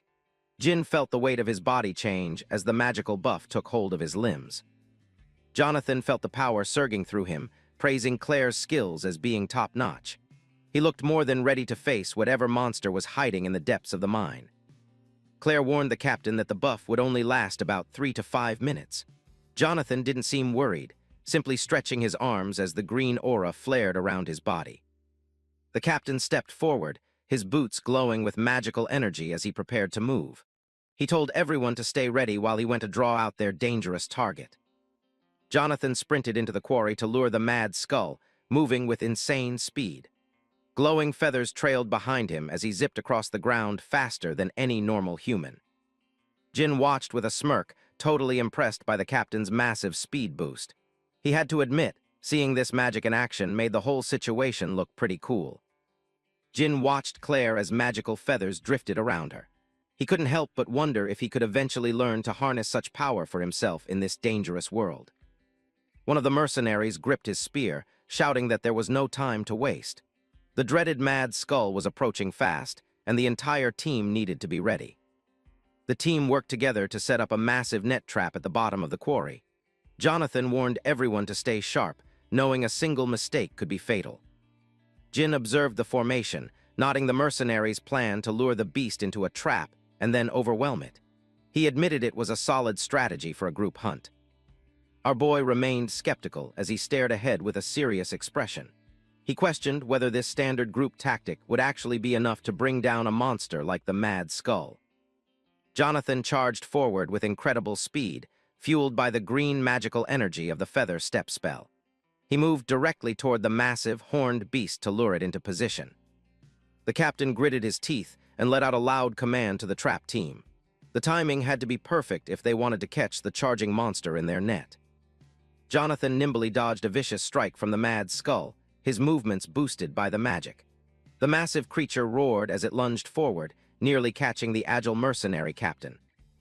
The mercenaries grunted as they pulled on the thick ropes, their eyes widening in shock. The terrifying Mad Skull had finally emerged, and it was even bigger than they expected. The massive beast found itself entangled in the heavy nets, thrashing its enormous tusks in a blind rage. Initially, it seemed like the mercenaries' systematic trap was actually going to hold. The trap team strained with all their strength, desperately trying to keep the net secure. They yelled for everyone to pull, hopping to keep the thrashing monster pinned to the ground. With the target temporarily restrained, Jonathan gave the signal for the spear team to move in. He knew they had to strike fast before the beast could break its bonds. The hunters leveled their sharp spears, preparing to pour their collective firepower into the trapped monster. They moved with professional coordination, surrounding the beast from all sides at the bottom. The men lunged forward with their weapons, stabbing at the Mad Skull's thick hide.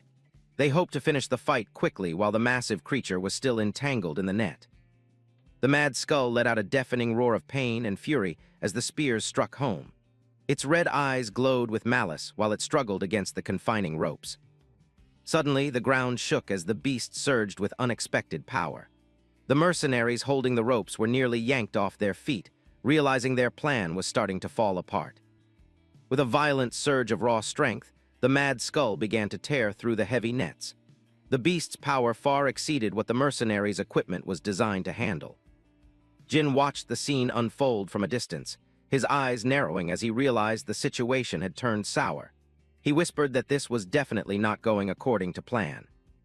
The massive creature easily overpowered the entire team, sending mercenaries flying as it broke free from the net.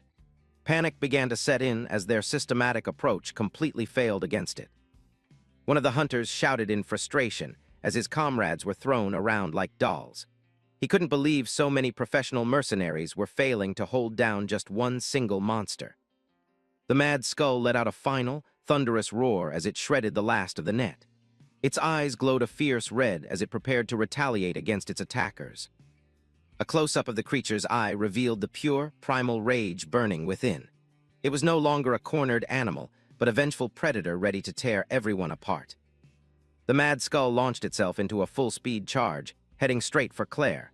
With the mercenaries' formation broken, she was left completely vulnerable to the beast's massive tusks and weight. Claire completely froze as the monster lunged, her magic failing when she needed it most. It looked like game over for her as their entire plan fell apart in an instant. Right then, our boy moved like a total blur, stepping directly in front of the girl. He was so fast that the other mercenaries just stood there, completely stunned by his speed. Jin stood his ground against the massive mad skull, blocking its path to Claire. The terrified girl watched from behind as the lone hunter prepared to face the beast head-on. Bracing his feet firmly, Jin dug his boots into the ground to withstand the coming impact. The force of his movement kicked up a cloud of dust as he prepared himself. With a grunt of effort, Jin reached out and grabbed the mad skull's enormous tusk with his bare hands. He strained against the monster's overwhelming power, refusing to be pushed back.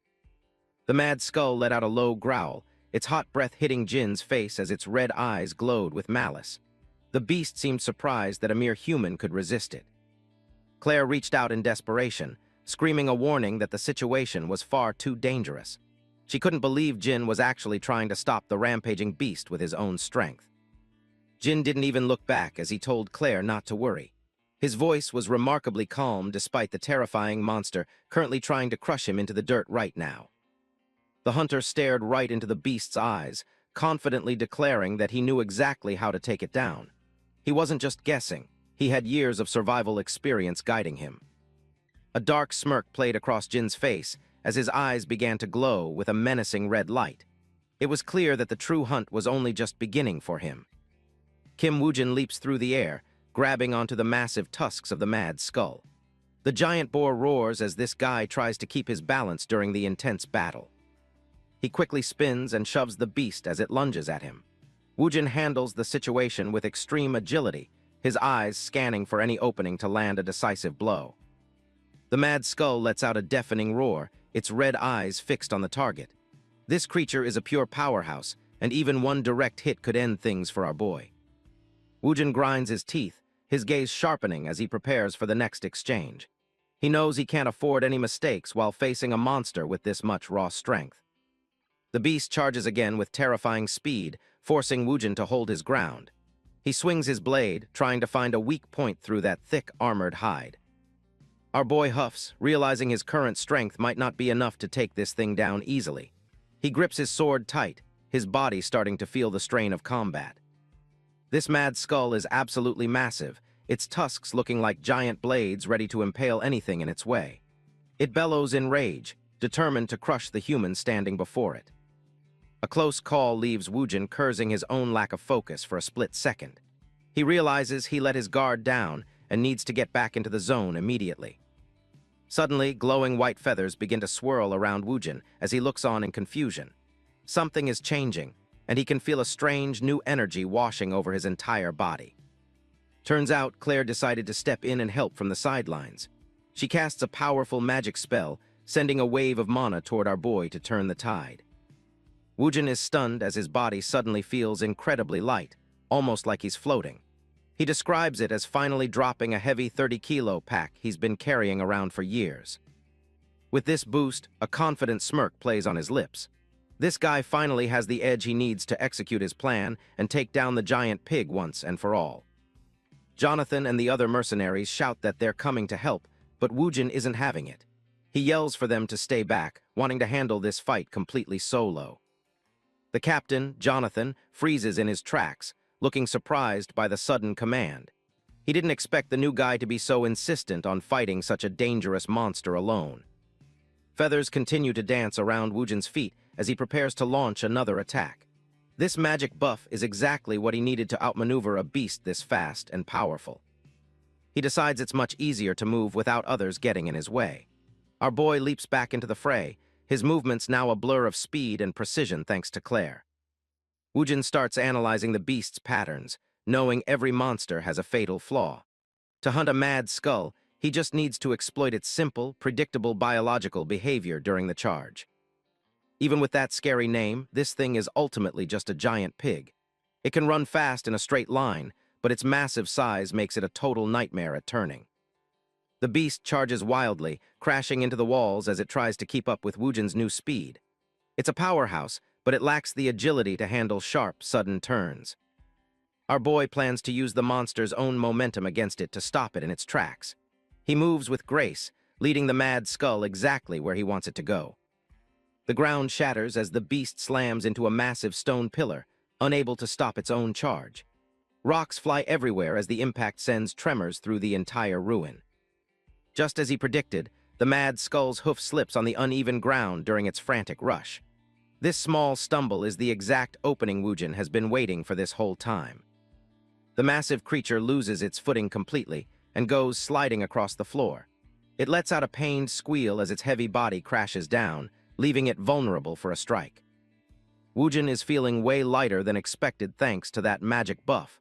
He figures it's time for the second step of his plan, aiming to finish this fight fast. This guy notices those massive tusks are basically the monster's hands, used for both offense and defense. He starts looking for a way around them to land a clean hit. Our boy realizes those tusks are way too hard to cut with a regular sword. He quickly decides to switch tactics and look for a softer spot to land a finishing blow. He targets the nose, knowing it is the ultimate weak point for a beast like this. With the magic buff making him lighter, Wujin prepares to strike with absolute precision.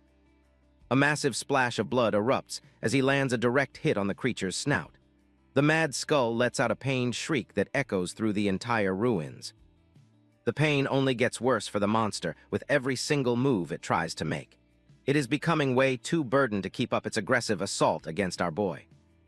Wujin moves like a ghost, his body surrounded by those glowing white feathers from Claire's spell. This guy is completely focused, closing in to end this life-or-death struggle once and for all. Multiple strikes land in rapid succession, tearing through the beast's thick hide and drawing more blood. The mad skull is starting to falter under the pressure of Wujin's relentless tactical assault. This monster won't be getting another chance to attack after taking such a brutal beating. Our boy stands ready, his blade dripping with blood as he finishes the job in style. A dark, satisfied grin spreads across his face as he looks at the fallen beast. Wujin's red eyes glow with a primal intensity, showing he has fully embraced the thrill of the hunt. Meanwhile, Jonathan and Claire come charging into the area to see what all the noise was about. They look pretty worried, hoping they aren't too late to help their new teammate. They stop dead in their tracks when they see the absolute destruction left behind in the ruins. Jonathan wonders what happened while Claire just wants to find Wujin immediately. Claire gasps as something catches her eye, her expression shifting to pure shock. Behind her, the captain looks just as confused by what they have stumbled upon in this silent, bloody place. Turns out Mutt was standing guard the whole time, looking more like a terrifying predator than a pet. The red wolf growls deeply, warning anyone not to get any closer. The sight of the massive wolf sends a chill down their spines, making them both freeze up. They have never seen a creature like this act so protective over a human before. Mutt lets out a thunderous roar, basically telling the mercenaries to stay back and not interfere. Claire is completely baffled, wondering if the beast is actually trying to communicate with them. The red wolf sits down firmly between the newcomers and his master, acting as an immovable shield. Wujin's silhouette appears in the distance, walking toward them through the clearing dust. Our boy finally shows up, but his mouth is smeared with blood. He secretly admits to himself that he just couldn't resist devouring the monster's delicious essence. Meanwhile, the others are busy fussing over him, asking if he's okay and what happened to the beast. He calmly tells the group that there isn't any mad skull left for them to worry about. Jonathan and Claire just stare at him, completely lost for words by his casual attitude. Behind him, Mutt starts sniffing around the massive carcass of the fallen beast. All that is left of the terrifying monster now is a pile of meat and a lot of blood. The mercenaries are absolutely blown away that he managed to take down a mad skull all by himself. Nobody has ever heard of a hunter pulling off a solo kill like that. Suddenly, Mutt perks up and starts sniffing the air again with a very serious expression. He lets out a small whine, sensing that the danger might not be over just yet. The red wolf begins to growl at the dark entrance of a nearby tunnel. Jonathan looks over, his hand tightening on his weapon as he senses the shift in the atmosphere. Another mad skull slowly emerges from the shadows, its red eyes glowing with pure hunger. It looks like Wujin's solo victory just attracted a second, equally dangerous monster to the party. The new beast snarls, showing off rows of razor-sharp teeth and those massive, deadly tusks. It looks even more aggressive than the first one, clearly ready to avenge its fallen kin. Jonathan finally snaps out of his shock and shouts for everyone to gear up. Turns out another one was hiding in the shadows, and they're in for a round two. Wait, Claire sees something off and tells everyone to hold their fire. She stares at the beast, sensing that this particular mad skull is way different from the one they just killed. A second mad skull appears, but it has two tiny piglets with it. The group is shocked by the sudden appearance of the monster family right in front of them. The piglets let out small squeals as they stand beside their mother. They look surprisingly harmless compared to the massive beast our boy just took down a few minutes ago. The mother mad skull growls, her red eyes fixed on the intruders. She is clearly on edge, ready to protect her young at any cost if a fight breaks out. Woojin stands calmly with Mutt by his side, watching the scene unfold. He doesn't seem interested in attacking the beast, sensing there is no need for any more violence today. The mother beast and her piglets begin to turn away, moving deeper into the ruins. It seems they were just looking for a safe place to raise their young together.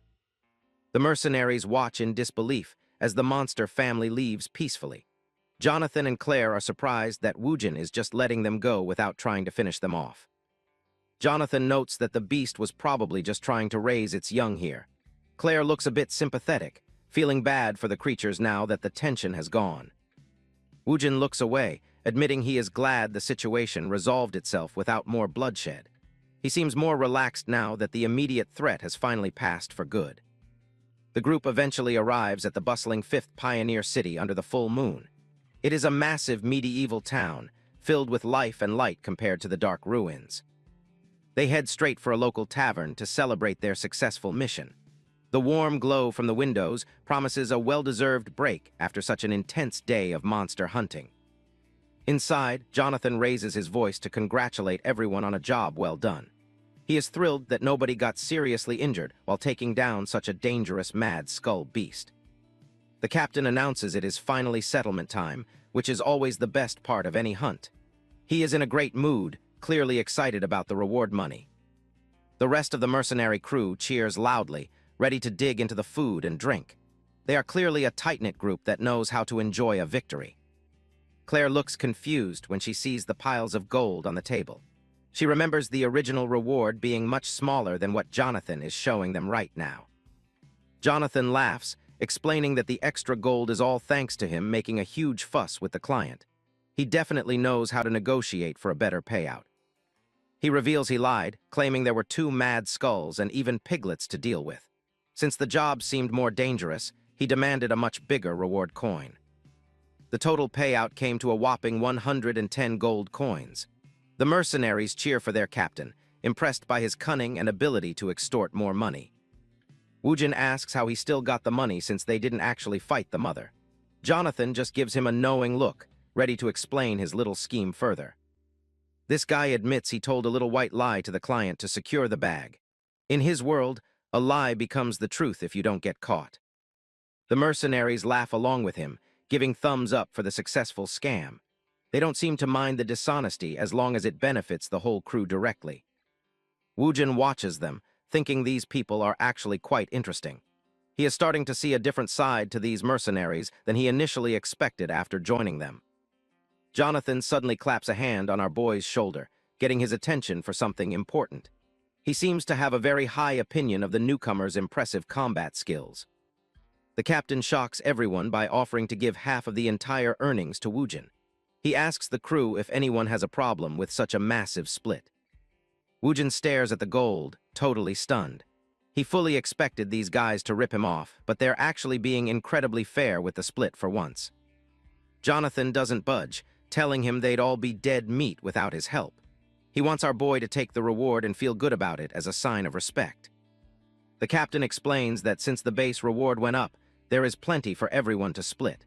He insists this generous offer is exactly what the whole crew wants for their teammate. The other mercenaries laugh and give thumbs up, clearly happy with the arrangement. They have really warmed up to our boy after seeing him handle that massive beast all by himself today. Woojin scratches his cheek, secretly admitting to himself that their buffs and traps were actually a huge help. He is starting to realize that teamwork might not be such a bad thing. He looks down at his drink, finally starting to believe that maybe not everyone in this harsh world is out to get him. It is a nice change of pace for him. To show his gratitude, our boy offers to pay for all the drinks tonight. The tavern erupts in cheers as the mercenaries realize he definitely knows how to spend his hard-earned money. Everyone starts chugging their ale and celebrating like there is no tomorrow. They are all planning to get completely wasted tonight to wash away the stress of their dangerous mission together. In the middle of the chaos, Woojin notices Claire quietly getting up to leave the table. He wonders where she could be going while everyone else is busy partying their heads off. She tells him she is just headed out to practice some magic before calling it a night.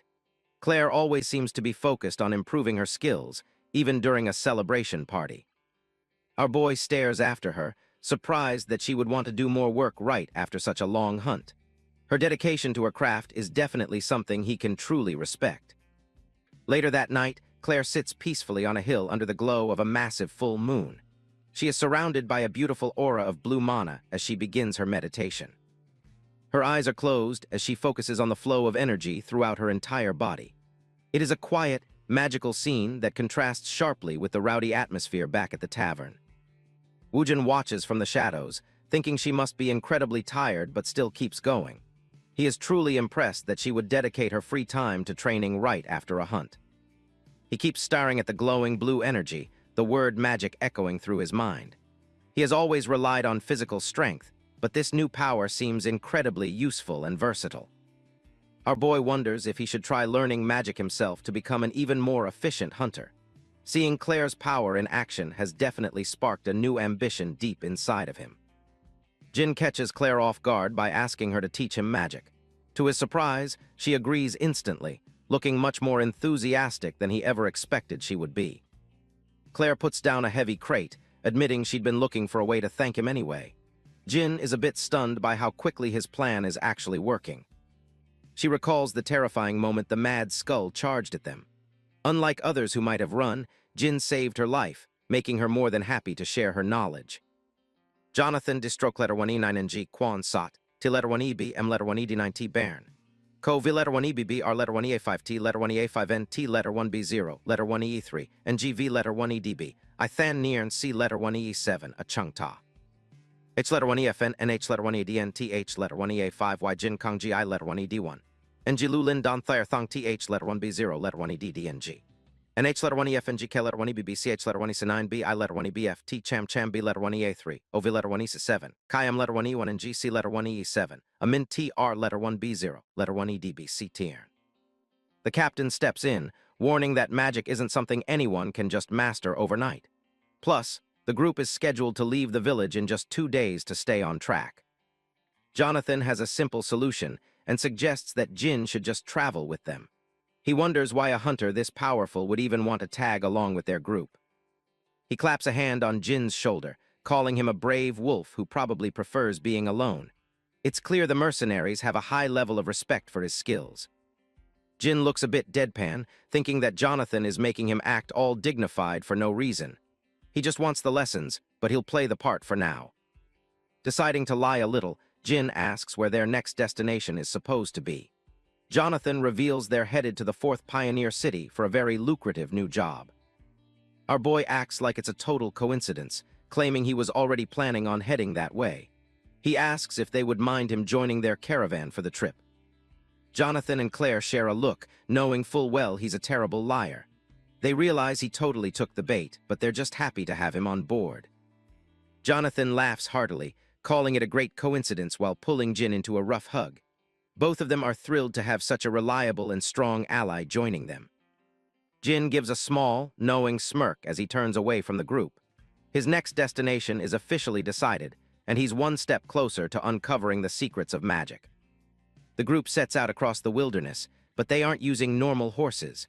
They're riding on the back of a colossal, armored creature that towers over the trees around them. This massive beast is called a Tarask, a monster specifically bred for heavy transportation. It's one of the few magic creatures that humanity has actually managed to successfully domesticate. Jin stares up at the giant porter, absolutely floored by its sheer size. He realizes that in this world, these monsters are the standard way to move heavy goods across distances. Jonathan waves the group forward, eager to get a move on since they have a long way to go. The journey to the 4th Pioneer City is officially underway. That night, Jin sits in quiet meditation under the glow of a massive full moon. He quickly learns that trying to master something completely new is a genuinely difficult task. He reflects on why learning feels so hard, realizing the worst part is the constant repetition. He's drenched in sweat, but he refuses to give up on sensing the mana. Claire demonstrates a small orb of light, explaining that growth in magic is a very slow process. Jin watches closely, trying to grasp the feeling of the energy around them. Our boy grinds his teeth, feeling the frustration of hitting a plateau so early on. Repeating the same mental exercises over and over is an agonizing experience for any normal person.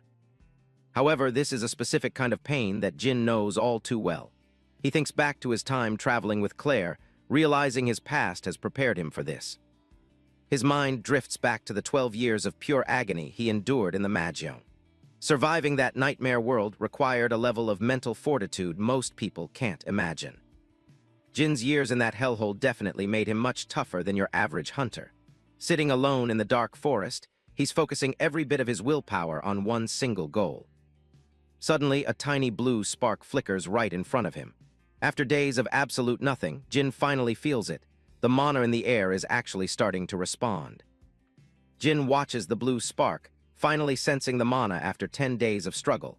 He's no stranger to the grind, having endured much worse during his years of survival. Claire claps her hands, thrilled that he's actually starting to feel the magic. Jin looks exhausted but relieved, finally understanding the true nature of the energy he's been hunting. Our boy can't believe it took him 10 whole days just to get this far. It's a stark reminder that learning magic in this world is an incredibly difficult uphill battle. Claire admits he's actually a lot on the slow side when it comes to talent. However, she quickly encourages him, nodding that most people never sense mana in their entire lives. Now that the first hurdle is cleared, she reaches into her bag for the next step. It's time to move beyond just sensing mana and start actually containing it inside. She carefully pours a glowing, light blue liquid into a small silver basin. This special elixir is a key component for the ritual they're about to perform under the moonlight. With a completely straight face, Claire tells Jin to take his clothes off. She's busy putting on her gloves, totally focused on the technical part of the upcoming magic infusion. Jin is caught completely off guard, his eyes widening in pure shock and confusion. He definitely wasn't expecting this kind of development during his very first magic lesson in the forest. The scene shifts to the deep forest at night, illuminated only by a massive, glowing full moon. It's the perfect, quiet setting for a delicate and potentially dangerous magic ritual. Claire dips her fingers into the cool, glowing liquid she prepared earlier. This special substance will act as the medium to draw the magic circle directly onto Jin's bare skin. As Claire draws the magic circle, she notices the deep, jagged scars covering Jin's muscular back. These old wounds tell a silent story of the many brutal battles he's already fought. The ritual setup is finally complete, and the glowing pattern looks pretty sick. Claire warns him to focus and feel the energy carefully as she prepares to inject the magic. Jin settles into a deep meditation, closing his eyes to block out all distractions. He knows this next part is critical, so he sharpens his focus for the coming infusion. Claire places her hand near the magic circle, and the air starts to hum with power. The ritual begins in earnest, and the forest around them suddenly feels heavy with energy. Blue light erupts as the mana begins to flood into Jin's body through the path. He can feel the raw power surging through him, unlike anything he've ever experienced before. The entire campsite is bathed in a brilliant blue glow as the ritual reaches its peak. Jin grits his teeth, realizing this level of power is way beyond his initial expectations. Deep within his body, our boy feels a thick, surging energy that feels even heavier than blood. The mana is actively carving out its own path through his physical form. Claire asks if he can feel the mana moving, and Jin confirms it's definitely there. The sensation is intense, but he's holding it together much better than most beginners would. She explains that he's just taken the very first step toward becoming a real mage. According to her, there are 3 main stages to mastering the basics of magic use. Sensing mana was the start, but containing it inside is the real challenge. The final stage is actually utilizing that stored energy to manifest powerful spells in the real world. Since he's handled the infusion so well, Claire decides they should move straight to the second stage. This involves her guiding the mana even deeper into his physical core. Her instructions are simple. He must control the flowing energy and direct it toward his heart. It's like holding his breath, but with raw magical power instead of air inside. Jin is sweating and clearly struggling to keep the massive amount of mana under control. He's preparing his body to act as a vessel, storing the energy within himself. The magic is going wild now, and the pressure is blowing leaves everywhere. Claire is totally locked in, pushing the energy to the limit so she can finish the job. The magic circle on Jin's back starts glowing like crazy as the path finally locks in. He's gritting his teeth through the pain, but the world around them is about to vanish. Claire's mind is suddenly plunged into a terrifying dark void. A colossal, mantis-like beast looms over her, its presence feeling more like a nightmare than anything human. The creature is absolutely massive, its green body covered in jagged spikes. It looks down at her with a predatory hunger that makes her entire soul shiver in fear. Multiple glowing red eyes blink from the monster's face, staring right through her. This isn't just a simple manifestation. It's something far more ancient and dangerous living inside him. Her consciousness starts to flicker as she feels a cold, heavy energy wrapping around her. She realizes with a jolt of pure horror that Jin's mental world is fundamentally wrong. Swirls of blue mana whip around her like a storm as the connection begins to fail. She's caught in a mental whirlpool, struggling to pull herself back to the real world. Back in the forest, the ritual has turned into a chaotic mess of energy. Claire stares at Jin in disbelief, her body trembling from the terrifying glimpse she just had. She gasps for air, feeling her own magical reserves being violently sucked out. At this rate, he's going to drain every last drop of mana from her entire body. Despite her desperate efforts, she still can't escape this perilous situation. Suddenly, a wolf's tail sweeps in from behind, wrapping around her and pulling her back. Suddenly, Mutt steps out from the shadows, his blue eyes glowing with intense power. The massive red wolf lifts her up, acting as a silent and powerful guardian for both her and Jin. Claire stands frozen, wondering where this new creature could have come from so suddenly. She has never seen anything like Mutt, a beast capable of saving her during a magic ritual like that. Mutt stares her down, his presence both regal and terrifying at the same time. He doesn't attack, but his protective stance over Jin makes it clear he's not just some animal. Sweating and terrified, she wonders if Mutt actually realized she was in danger. Did the wolf step out from the shadows just to save her from being completely consumed by Jin? Jin looks over his shoulder, seeing her collapsed on the ground in a state of shock. He seems completely unaware of the mental horror she just experienced inside him. Our boy asks if she's all right, his voice calm despite the chaotic energy still fatting away. He has no idea that she just saw the monster hiding in his soul. Claire can barely find her words, realizing she just witnessed a glimpse of his mental world. It's a space that supposedly reveals a person's true power and inner disposition. She explains that everyone possesses a unique mental realm based on their life experiences. Usually, they're peaceful places, but what she saw in Jin was an absolute nightmare. Those countless red eyes flash in her memory, haunting her with their cold, empty gaze. She's never felt such an ominous and predatory presence within a human being before. Looking at Jin now, she sees the shadowy outline of that gargantuan mantis monster still looming behind him. The contrast between his calm face and that beast is terrifying. Claire stands up, her expression turning deadly serious as she confronts him directly. She needs the truth, begging him to finally be honest about what's really going on. She asks the one question that's been burning in her mind since the ritual failed. Did he, by any chance, actually consume a forbidden mana core at some point? Jin blinks, looking slightly confused by her sudden intensity and the strange question. He doesn't seem to realize that eating those cores is considered a total death sentence. Her question is about the crystalline essences found deep inside the bodies of monsters. Jin casually admits that yes, he has definitely eaten those things before. Claire nearly loses it, screaming in shock that he actually survived eating a core. She frantically asks when he started doing it and exactly how many he's consumed. Jin casually drops a bombshell, revealing he's been snacking on these things for 10 straight years. By his math, he's probably gulped down tens of thousands of cores by now. Our boy is totally clueless about why she's panicking, asking if there's actually a problem. Claire snaps back, yelling that problem doesn't even begin to cover his insanity. Claire's voice trembles as she begins to explain the horrific reality of his situation. In this world, the consequences of a human consuming even a single mana core are absolute.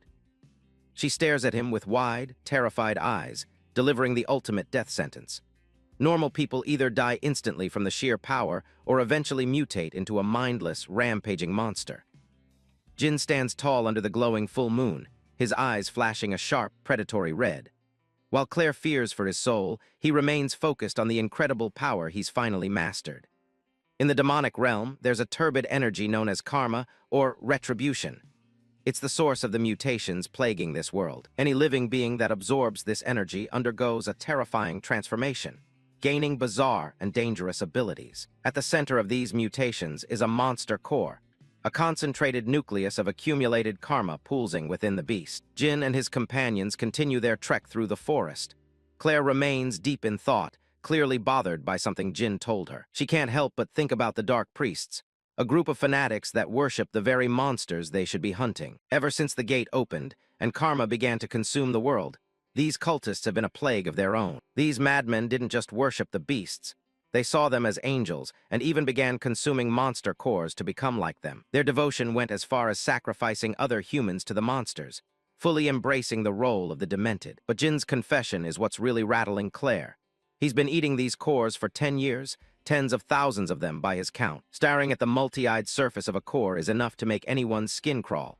They are concentrated poison to most humans. Claire wonders if Jin could actually be a dark priest. She quickly dismisses it, though. No cultist would ever be this open about it or show her their mental world. As Jin casually dismantles a monster, she wonders if he simply had no idea how dangerous the cores were when he started. He holds up a fresh core, looking at it like it's nothing more than a midday snack. Claire watches with a pained expression as Jin starts chewing. She can't wrap her head around why anyone would eat something so repulsive. Jin actually picked up the habit by watching other monsters do it. To Claire, he's becoming more of a mystery with every bite. She warns him that he's only been lucky so far. If he doesn't stop, the cores will eventually turn him into a monster or just flat-out kill him. Jin keeps his thoughts to himself. He knows he's a living contradiction to everything she's saying, which makes him question if her information is even correct. Still, he can't ignore the side effects.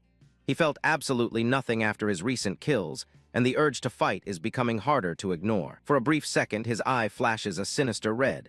The cores are definitely changing him, whether he wants to admit it or not. When he gives a half-hearted, "I'll try to stop," Claire isn't having it. She demands he quit right now, no excuses. She drops a bombshell. If he keeps eating them, he won't just lose his life. He'll lose the ability to use magic entirely. Jin actually looks worried for a second, but not about dying.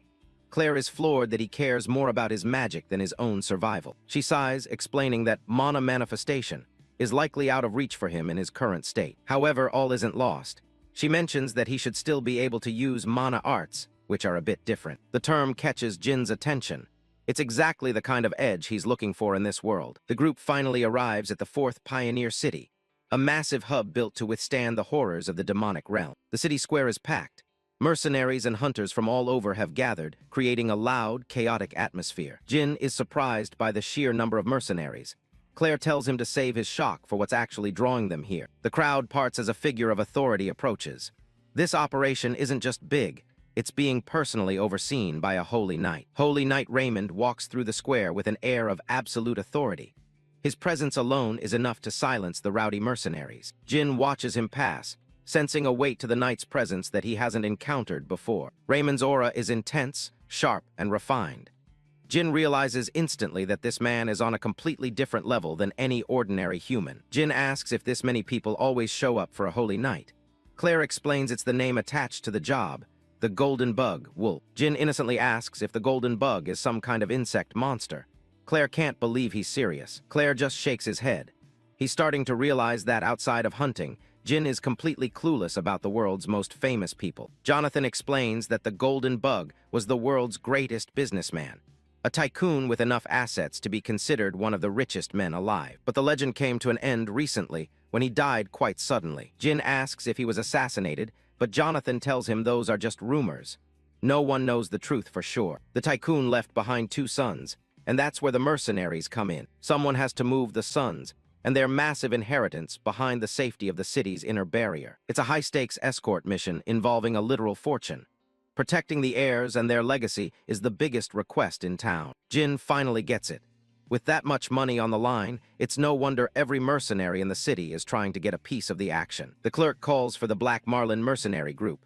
It's finally time for Jonathan's team to step up and claim their spot in the mission. Jonathan is practically vibrating with excitement. He grabs Jin, dragging him toward the registration desk for what he calls the most important moment. At the desk, Jonathan starts laying it on thick, introducing Jin as their group's ultimate weapon. He hypes him up as the man who took down a mad skull and tamed a werewolf single-handedly. The crowd starts whispering, recognizing the nickname Head Crusher. Looking at Jin's slender frame, many of the other mercenaries are skeptical that he's as strong as the rumors say. Jin is completely blindsided by the ridiculous title. Jonathan just gives him a cheeky grin, telling him to just play along for a bit so they can land the job. Up on the balcony, Raymond watches the exchange with those piercing blue eyes. He doesn't say a word, but he's clearly paying attention to the newcomer. The deal is set, 100 gold coins to move luggage, with departure scheduled for sunrise tomorrow. It's a massive payout for what sounds like simple labor. Jonathan is pumped up, ready to get moving.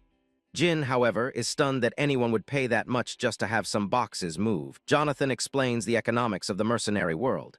In this field, you're paid half for the actual work and half for the name value you bring to the table. Jin is still hung up on the nickname and asks what Head Crusher is even supposed to mean.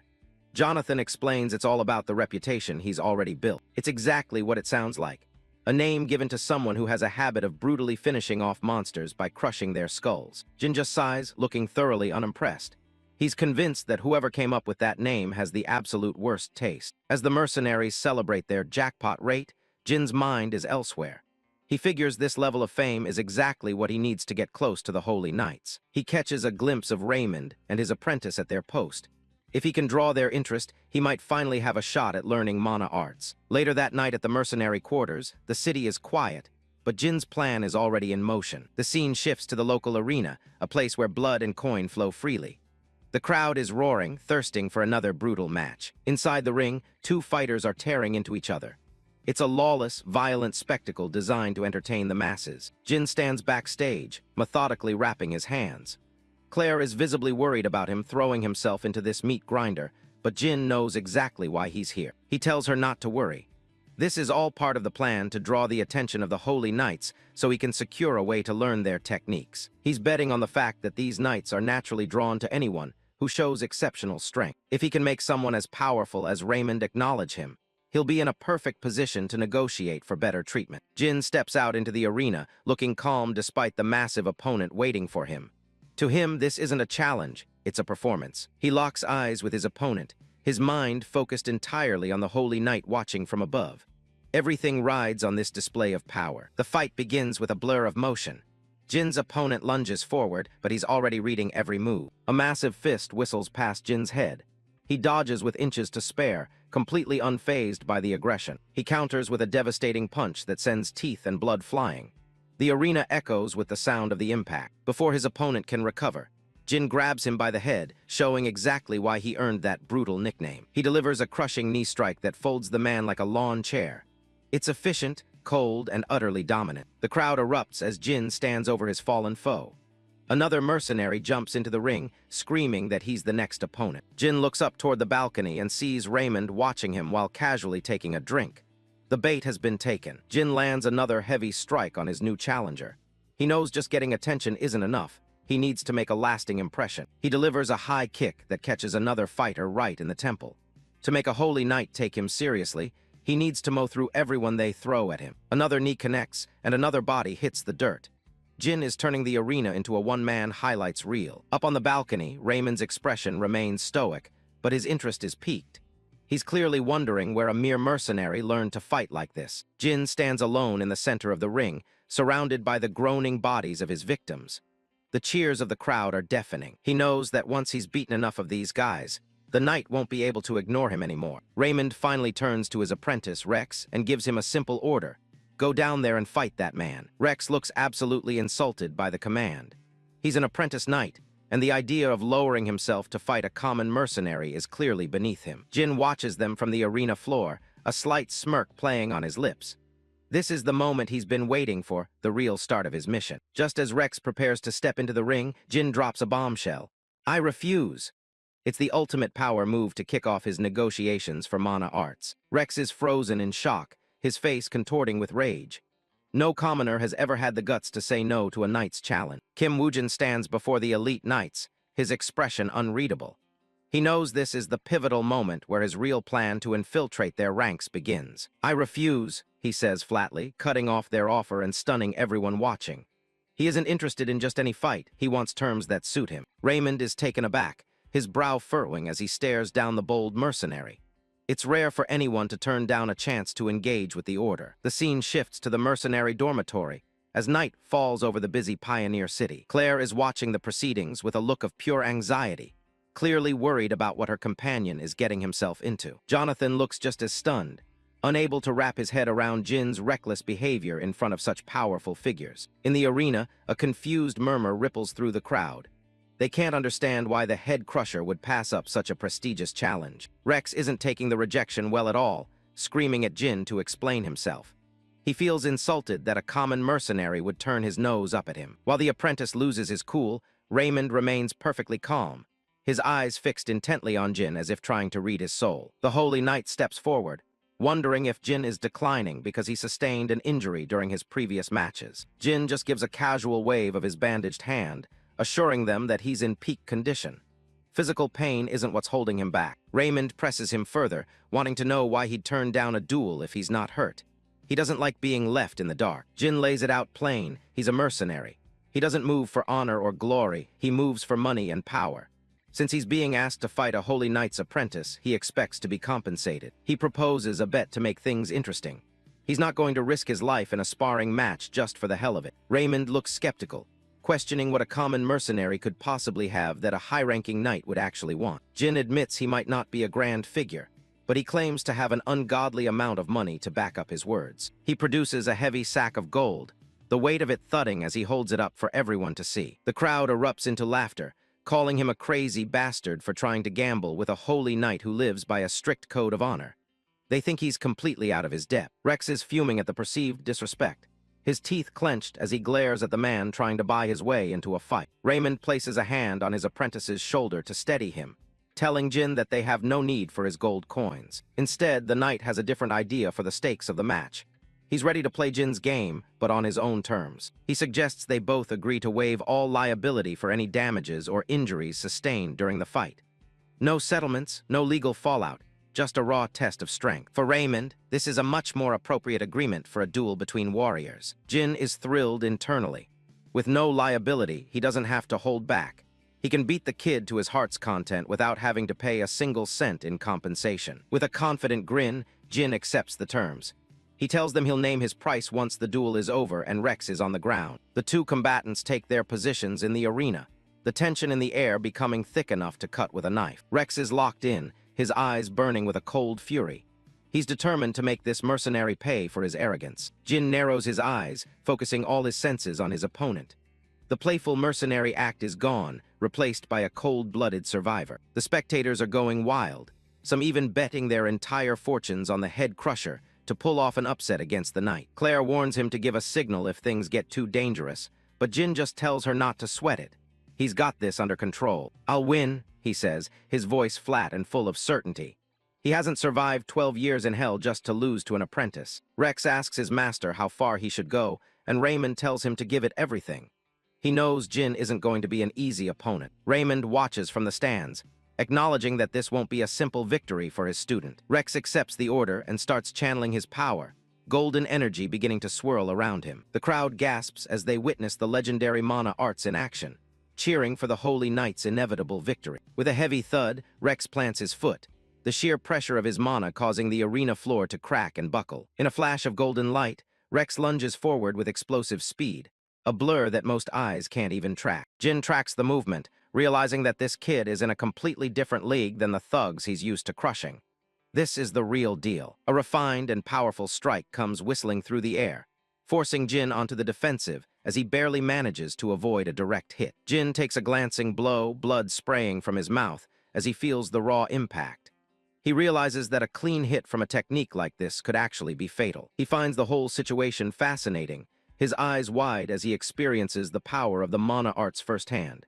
Instead of backing off, he's getting excited. He narrowly dodges the next follow-up, his senses on high alert. This isn't just a fight anymore, it's a study in a power he desperately needs to master. Rex lunges forward, his fist glowing with golden mana as he puts everything into his opening move. He's determined to show this mercenary the difference between their classes. A massive impact sends sparks of energy flying across the arena floor. The force of the strike is enough to kick up a cloud of dust, making it look like the fight is already over. Jin is knocked back, but he lands on his feet with cat-like grace. He casually wipes a smudge of blood from his chin, looking more bored than injured as he assesses the damage. Rex isn't finished with his taunting, calling Jin a wild beast who doesn't understand the true power of a holy knight.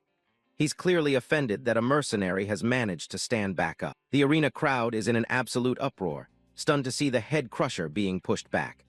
Jonathan and Claire watch from the sidelines, their expressions tense as they realize the apprentice is on a different level. Claire clenches her jaw, her eyes fixed on Jin as she silently prays for him to stay safe. She knows how dangerous these knights can be once they get serious. Raymond watches the duel silently, his expression unreadable as he takes in every movement. He's not just watching the fight, he's dissecting it. Rex continues his assault, golden arcs of mana trailing behind every punch. He's trying to overwhelm Jin with sheer speed and magical force. Jin raises his bandaged arm to block a blow that would have shattered a normal man's ribs. He doesn't even flinch at the impact, his eyes focused entirely on his opponent's technique. Raymond narrows his eyes, sensing that something about the mercenary's rhythm is fundamentally off.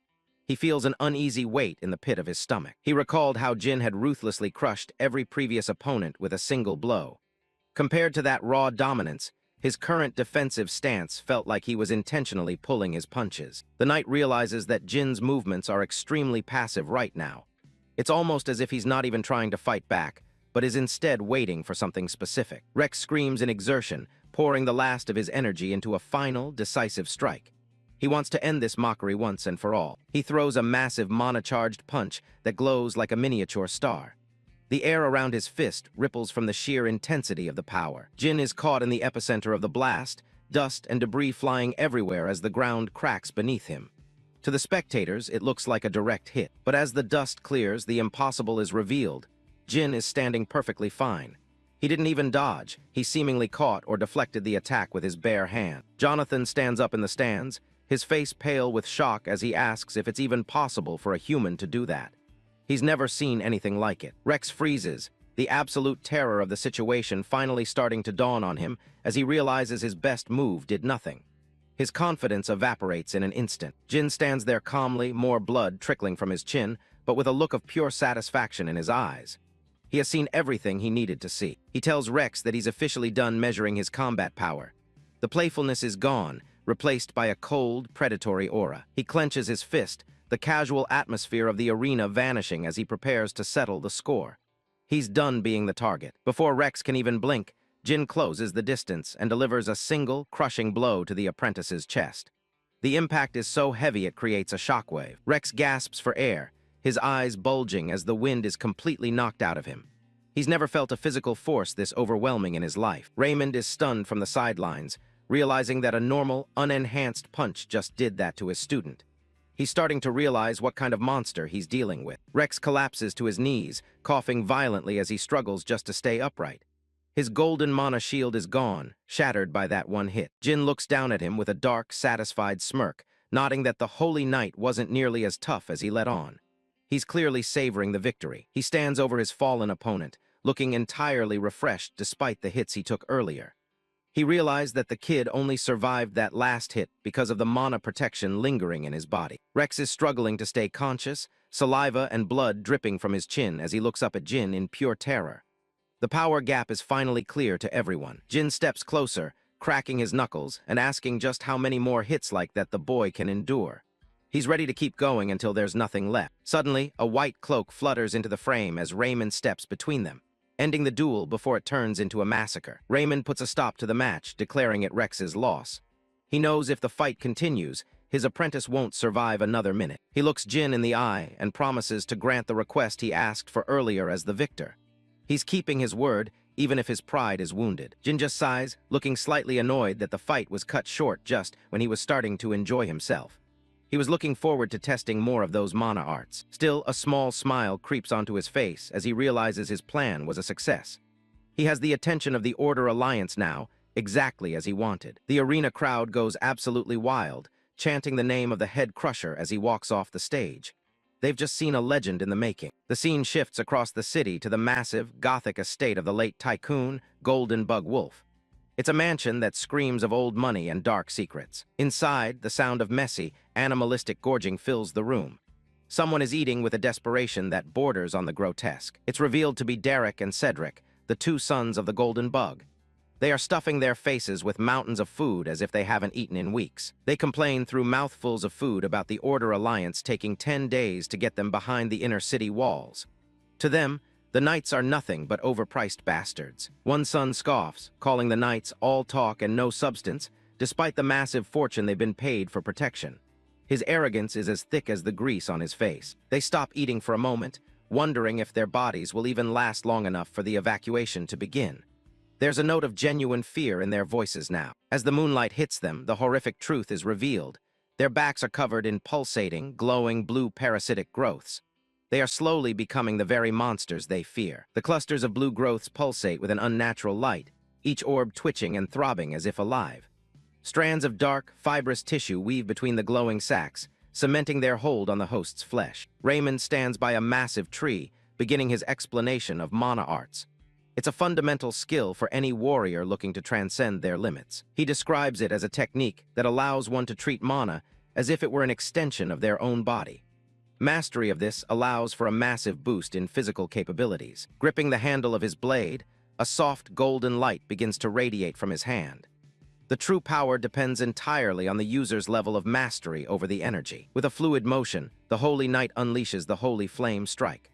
A massive arc of golden fire slices through the air, incinerating everything in its path. The echoes of that devastating display of power reverberated through the quiet morning, sending flocks of birds scattering into the sky in a frantic blur. Raymond sheathes his sword with practiced ease, his expression remaining perfectly calm. He turns back toward his students, his lesson concluded for now. Rex claps enthusiastically, his face lit up with admiration for the knight's prowess. He's clearly impressed by the effortless display of power he just witnessed. The red-haired apprentice knight can't hide his excitement as he asks how anyone could be so perfect. The silver-haired knight simply nods and tells him it's his turn to try. Rex rushes off with a wide grin, ready to give it his absolute best. He's determined to prove he can handle the basics just as well. Watching the display from a distance, Kim Woojin's mind drifted back to his own wolf. He found himself wondering if this was what a human looked like when they were truly, utterly devoted. Jin stares at the cleanly cut tree stumps, pondering the nature of mana arts. It certainly looks more refined than anything the apprentice could manage. Still, he can't help but feel a bit skeptical about the need for such flashy techniques.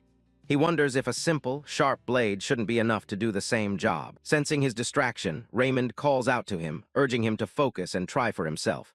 The young man nods, stepping forward to take his place. The instructor stands behind him, guiding his posture as he prepares to draw his own weapon. He tells him to imagine his muscles tensing just like they would during a flex. Closing his eyes, the knight explains that the key is to hold the mana firmly within the muscles.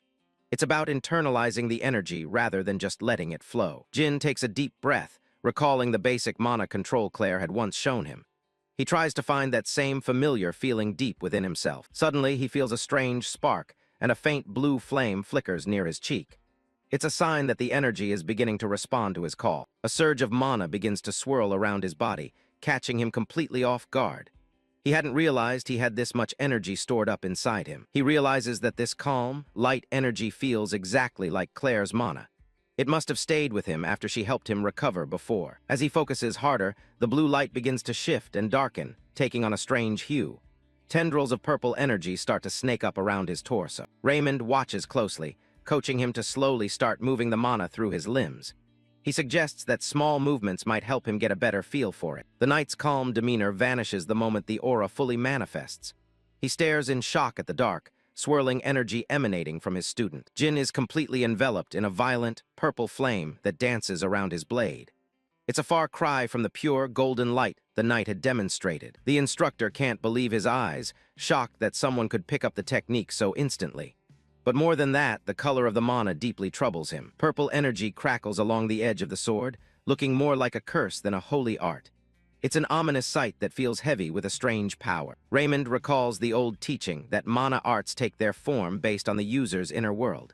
The manifestation is a direct reflection of a person's soul. He stares at the young man, his eyes narrowed with a mix of curiosity and dread. He wonders what kind of darkness must be buried inside someone to produce such an aura. Jin doesn't seem to notice the concern, a slight smirk playing on his lips as he feels the raw power. The weight of the sword feels almost non-existent in his hands now. He begins a series of rapid practice swings, the purple light trailing behind his blade like a ghostly shadow.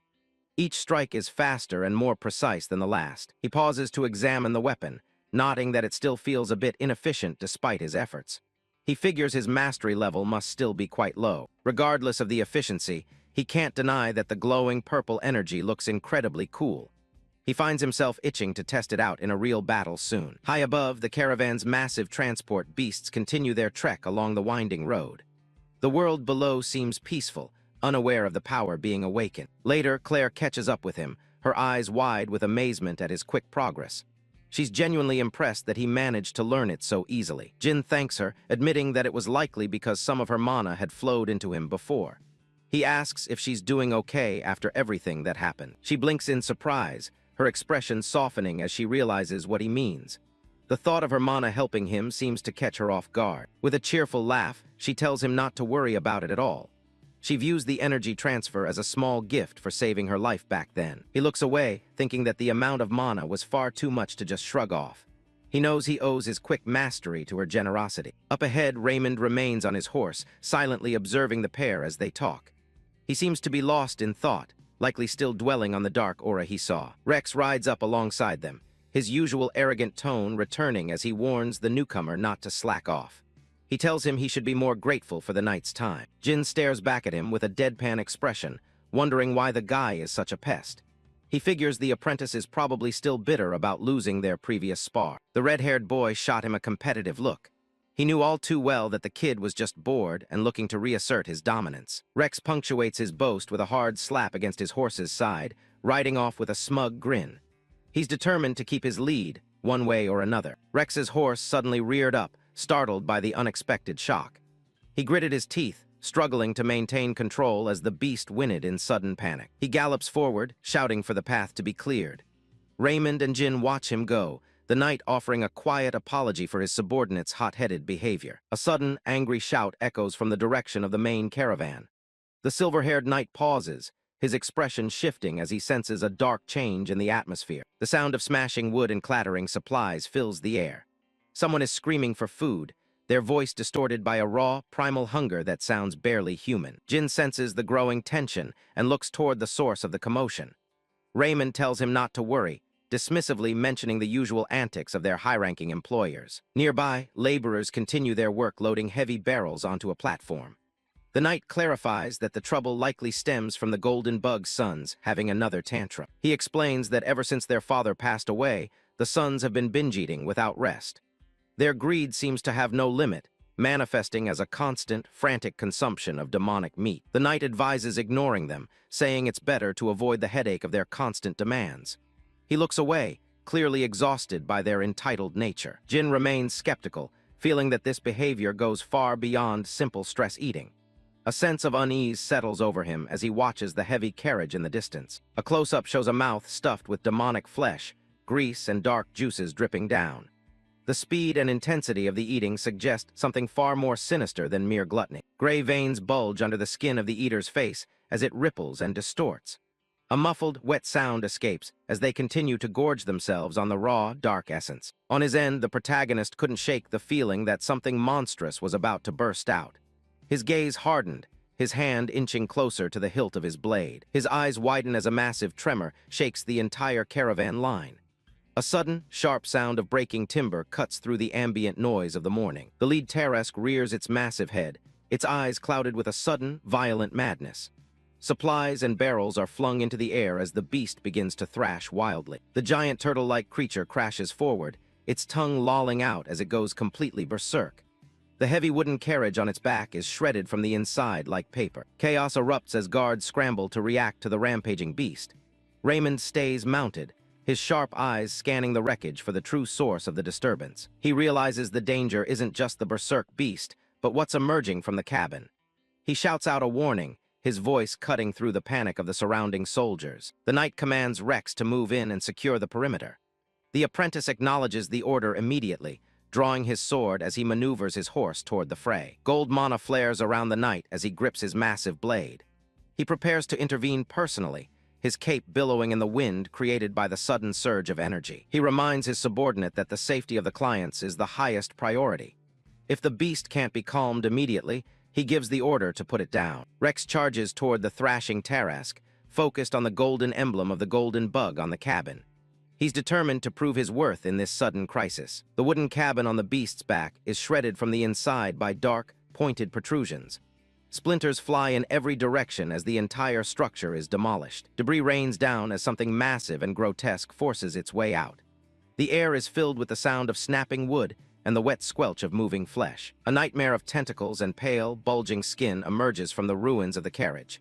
It lets out a deafening, inhuman shriek that freezes the blood of everyone nearby. Claire rushes to Jin's side, her face pale as she identifies the horror.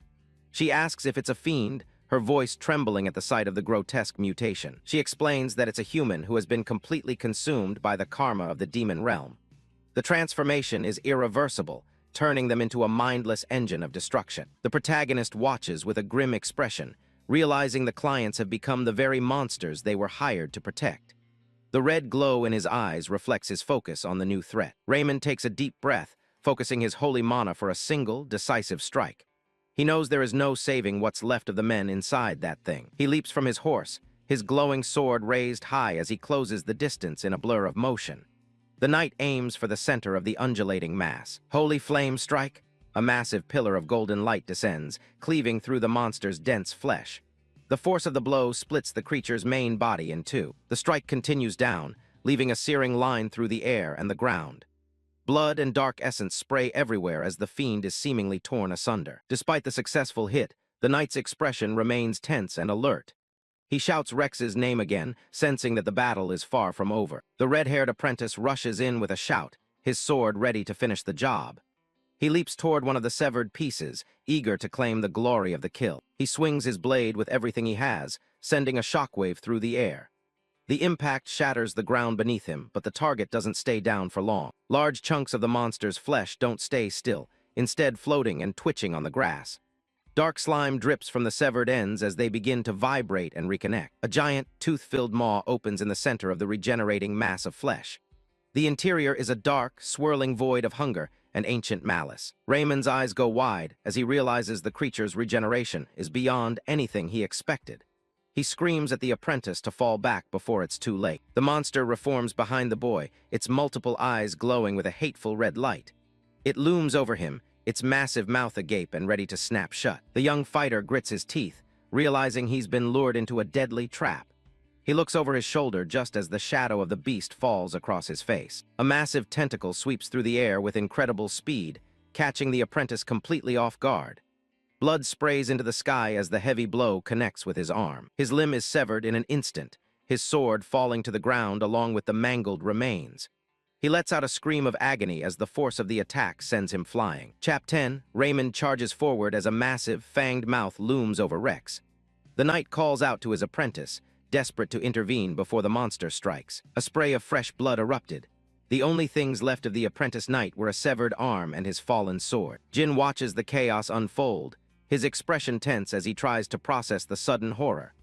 Behind him, Claire and the other mercenaries stare in disbelief at the gruesome sight. Raymond was completely frozen, his eyes widening as he stared at the mangled remains of his student dangling high above. Blind frustration boiled over as Raymond gritted his teeth, cursing the creature's unyielding resilience.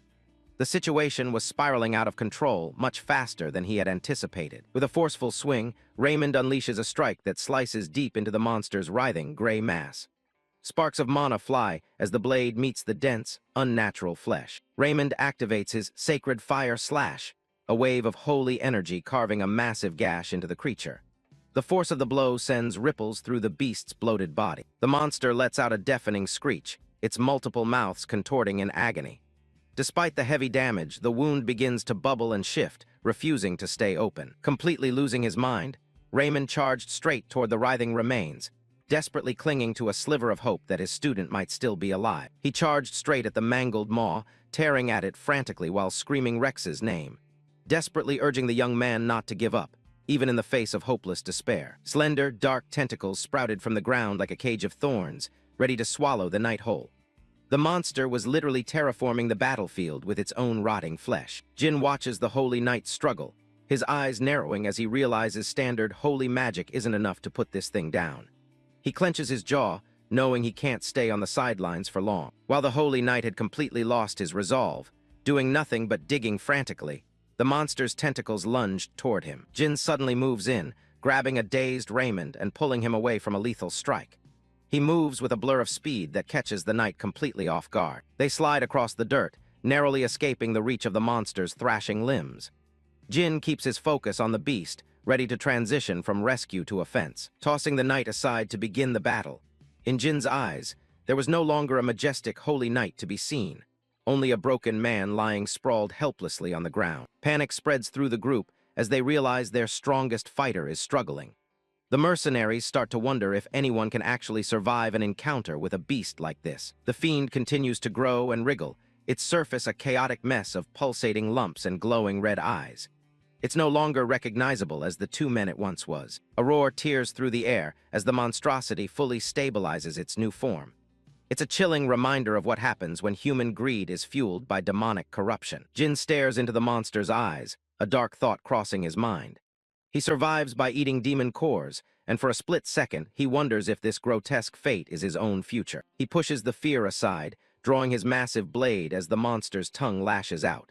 Survival comes first, and that means putting this abomination out of its misery right now. Jin dives into the chaos, dodging a barrage of spear-like tentacles that punch holes into the ground where he stood a second before.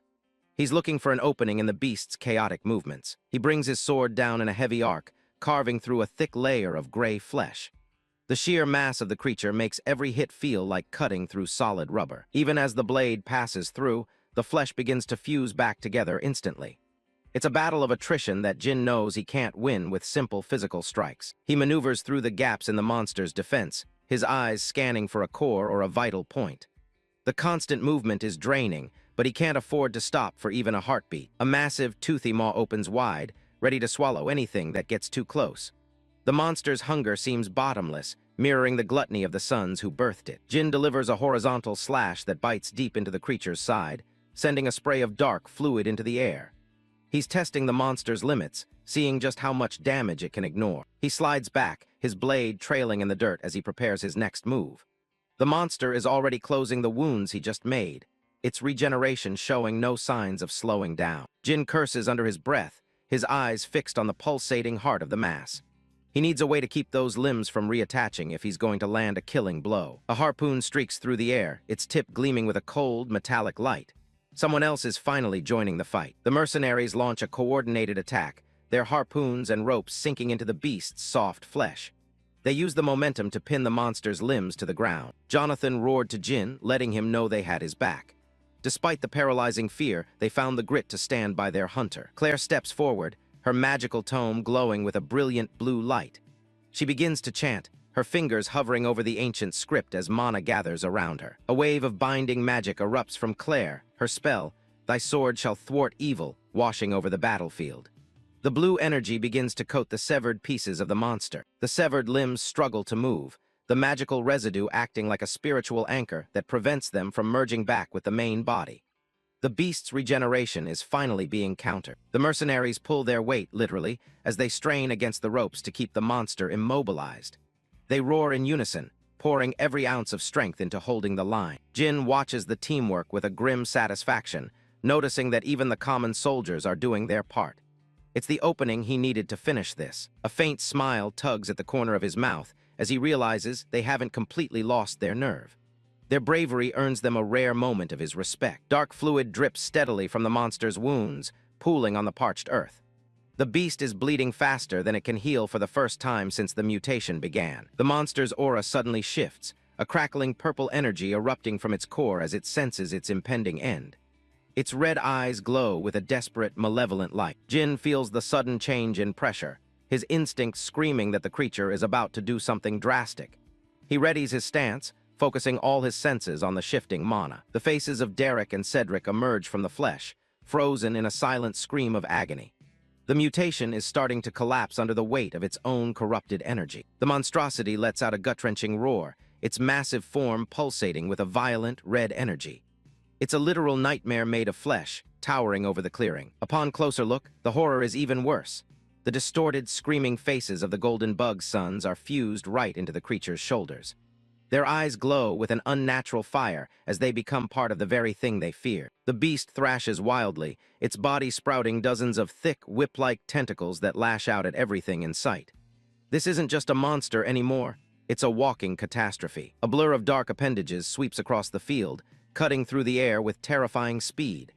Every strike is heavy enough to crush bone or snap a tree in half. The mercenaries scramble for their lives as the tentacles crash down around them, shattering the ground.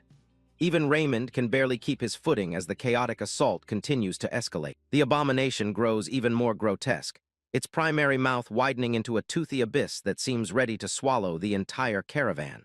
It's feeding off the chaos, growing larger with every passing second. Jin doesn't hesitate, leaping into the heart of the chaos with his blade drawn. He's a blur of movement, his eyes fixed on the target while most of the others can only stare in shock. The creature's skin is a thick, pulsating mess of gray muscle and veins, constantly shifting to protect its vitals.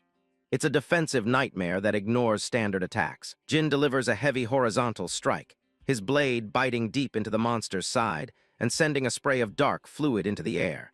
He's looking for the core hidden beneath all that bulk. The monster lets out a high-pitched screech as Jin's attack lands, its massive head lolling to the side.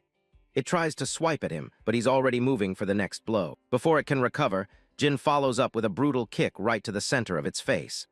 The impact is heavy, forcing the beast's head back and creating a brief opening. His boot connects with a sickening thud, pinning the monster's head against its own bloated body for a split second. He's using his entire body weight to keep the creature off balance. Jin slides back to regroup with the mercenaries, his breathing steady despite the intensity of the exchange. He checks on Jonathan and the others, who are struggling just to stay standing. The fiend in the background doesn't stop, its many limbs writhing as it prepares for another charge. It seems to have no limit to its regenerative abilities. Jin stays focused, explaining that they just have to keep hacking away at the outer layers.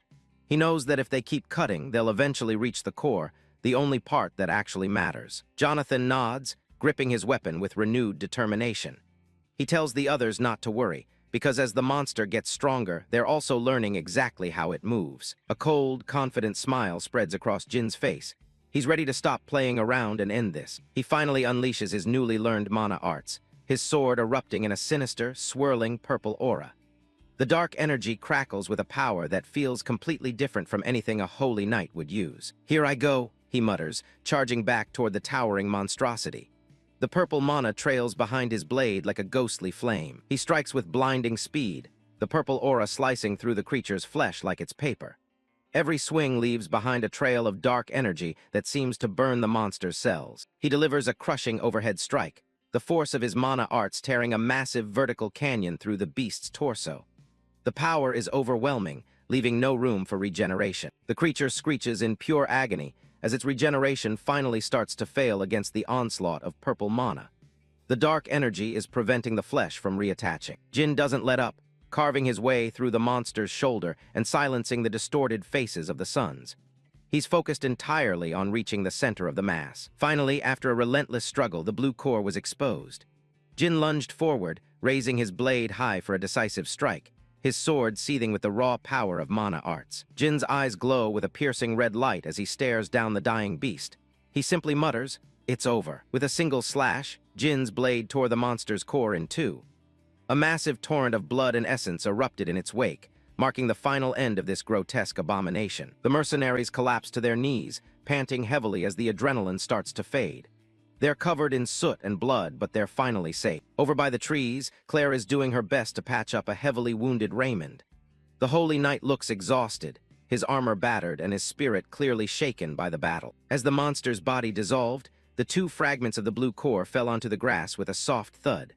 They were all that remained of the nightmare they had just fought. The cores rolled across the dirt, while the dark fluids continued to wriggle. A truly horrifying sight to behold. The remaining soldiers break into cheers, raising their fists to celebrate a victory they never thought would come. They're already talking about how their reputations will skyrocket after taking down such an abomination. Amidst the celebration, Jin stands alone, looking at the carnage with a detached expression. He's the one who did the heavy lifting, but he doesn't seem interested in the glory. His face is streaked with grime and blood, but his eyes remain sharp, already looking toward whatever comes next. He's not one to dwell on past victories. One of the internal cores sits quietly on the ground, its blue light reflecting off the damp soil. It's a concentrated mass of demonic essence. One of the younger mercenaries laughs and runs to join his friends, relieved that he lived to tell the tale. He even jokes with Jin, calling him a rascal for surviving such a mess. Hidden behind the ancient trees, a mysterious woman with long red hair and a black veil observed the scene in silence. She had been watching from the shadows the entire time, unnoticed by the caravan. She looks down at the remains of the monster with cold disdain. To her, the Golden Bug's sons were nothing but incompetent failures who were no different from their father. She closes her eyes for a moment, sighing at the poor things. There's no real pity in her voice, only a cold assessment of their worthlessness. Her attention shifts as she spots Jin walking away, a core clutched in his hand. She wonders to herself if that's the man who really fought the abomination. Jin's gloved hand grips the glowing blue orb tightly. He's not leaving any of these valuable resources behind. The veiled woman watches him closely, her curiosity piqued. She silently questions why he's taking the internal core, intrigued by the mysterious hunter's identity. Sitting by the dying embers of the campfire, Kim Woojin, Jin, rummages through his belongings. He seems to be looking for something specific while the rest of the group sleeps. He pulls out a glowing internal core, its blue light illuminating the dark woods around him. He stares at the orb for a moment, weighing the risks. He brings the core to his mouth, ready to absorb its power despite the potential side effects.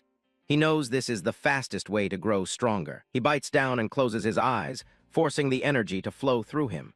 The sensation is intense as he begins to process the core's essence. Suddenly, a vision takes hold. A man lies strapped to a cold stone altar, trembling in fear. Jin's consciousness hovers over the scene, realizing he's witnessing someone else's memory. Jin watches his own spectral form, standing beside the captive man. He realizes that the core has granted him access to a piece of the monster's past. The unknown red-haired woman, veiled woman, stands over the captive, mocking him about his father's death. She speaks with a cold, disdainful tone as the man thrashes against his bonds. She tells him that if he wants to survive, he needs to show her results. The laboratory setting is grim, filled with medical tools and another body in the background. She leans in close, holding a small bottle of blue liquid, while the man muffledly begs for his life. Her red eyes are devoid of any empathy. She holds up the bottle, wondering if the captive is worth joining her cause. The glowing blue substance inside looks dangerously volatile. Without a hint of mercy, she pours the liquid directly into the man's eye.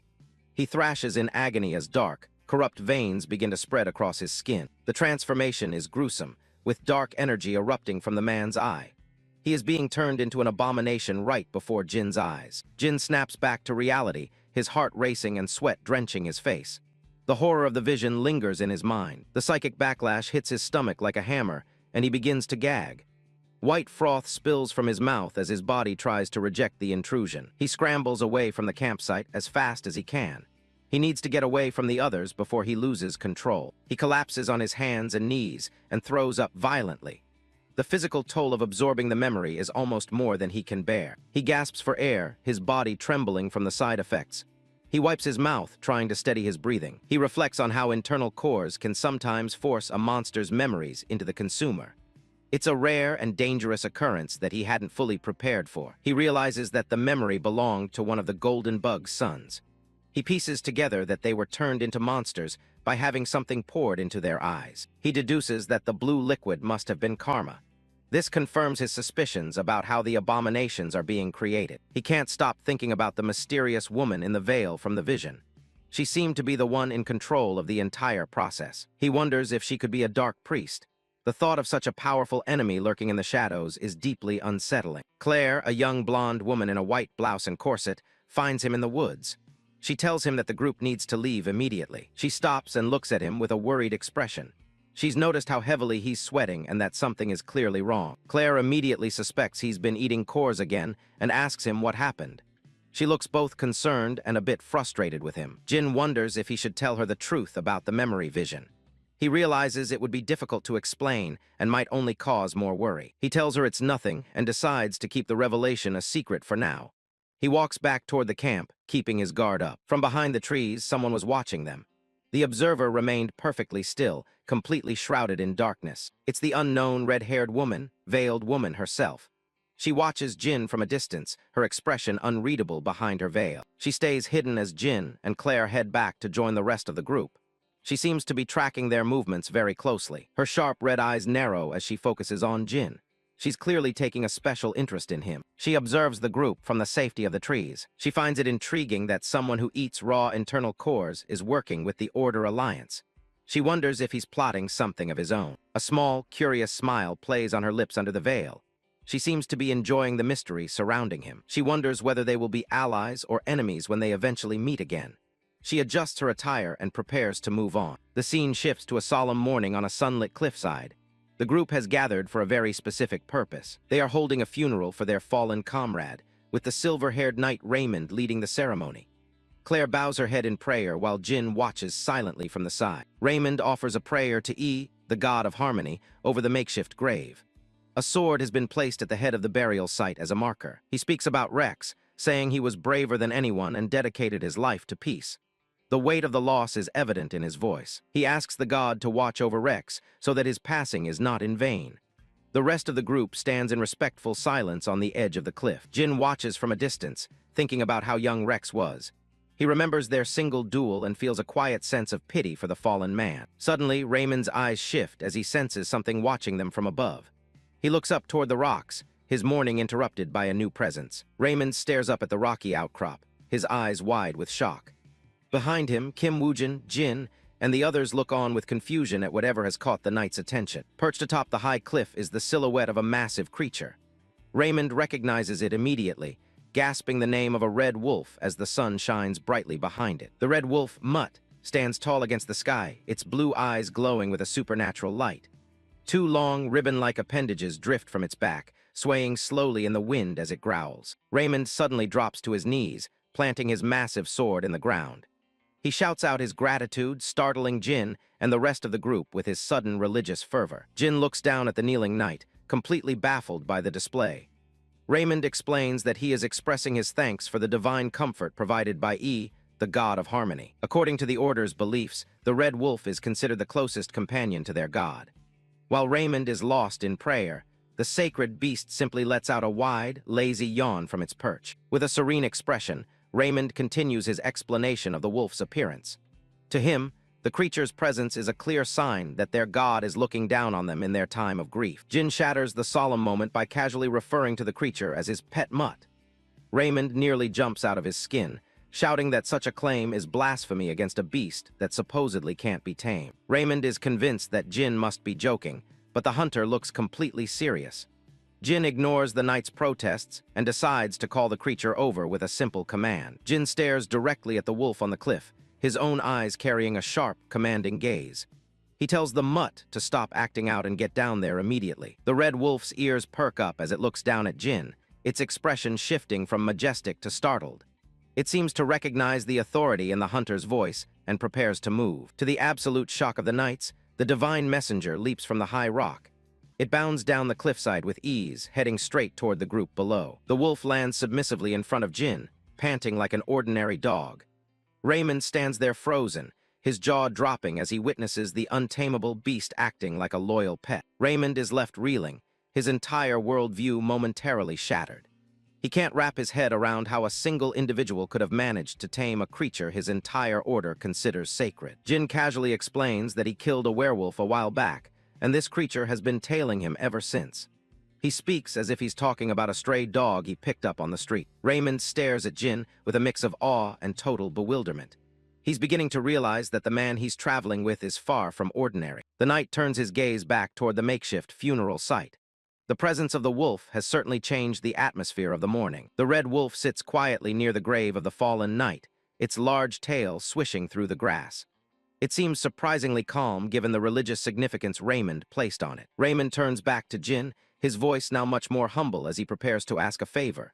Jin raises an eyebrow, waiting to hear what the knight has to say. He suggests that if the wolf doesn't already have a name, Jin should call it Rex. He looks hopeful, clearly wanting to honor his fallen friend in some way. Raymond admits that calling a creature his order considers sacred a mutt is a bit inappropriate. He hopes that giving it a proper name will restore some of its dignity in their eyes. He explains that Rex was a man of single-minded resolve who fought to purify the demonic realm. He wishes for that same will to live on through the wolf. Raymond flashes back to the final moments of his friend, seeing Rex's hand gripped tightly around his sword even as he fell. The memory is clearly painful for the silver-haired knight. With his eyes closed and hands clasped over his sword, Raymond pleads for the wolf to carry on Rex's legacy. He looks like he's asking for a blessing as much as a name. Jin takes a moment to consider the request, looking down at the ground. The idea of carrying on a dead knight's legacy through a wolf is a bit heavy. He looks over at the red wolf, which is staring back at him with its glowing blue eyes.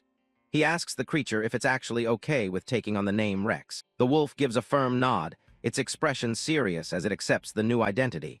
It seems to understand the weight of the request perfectly. Jin turns back to the knight and agrees to the name. He's willing to go along with it if it helps Raymond find some peace. A look of pure relief and gratitude washes over Raymond's face.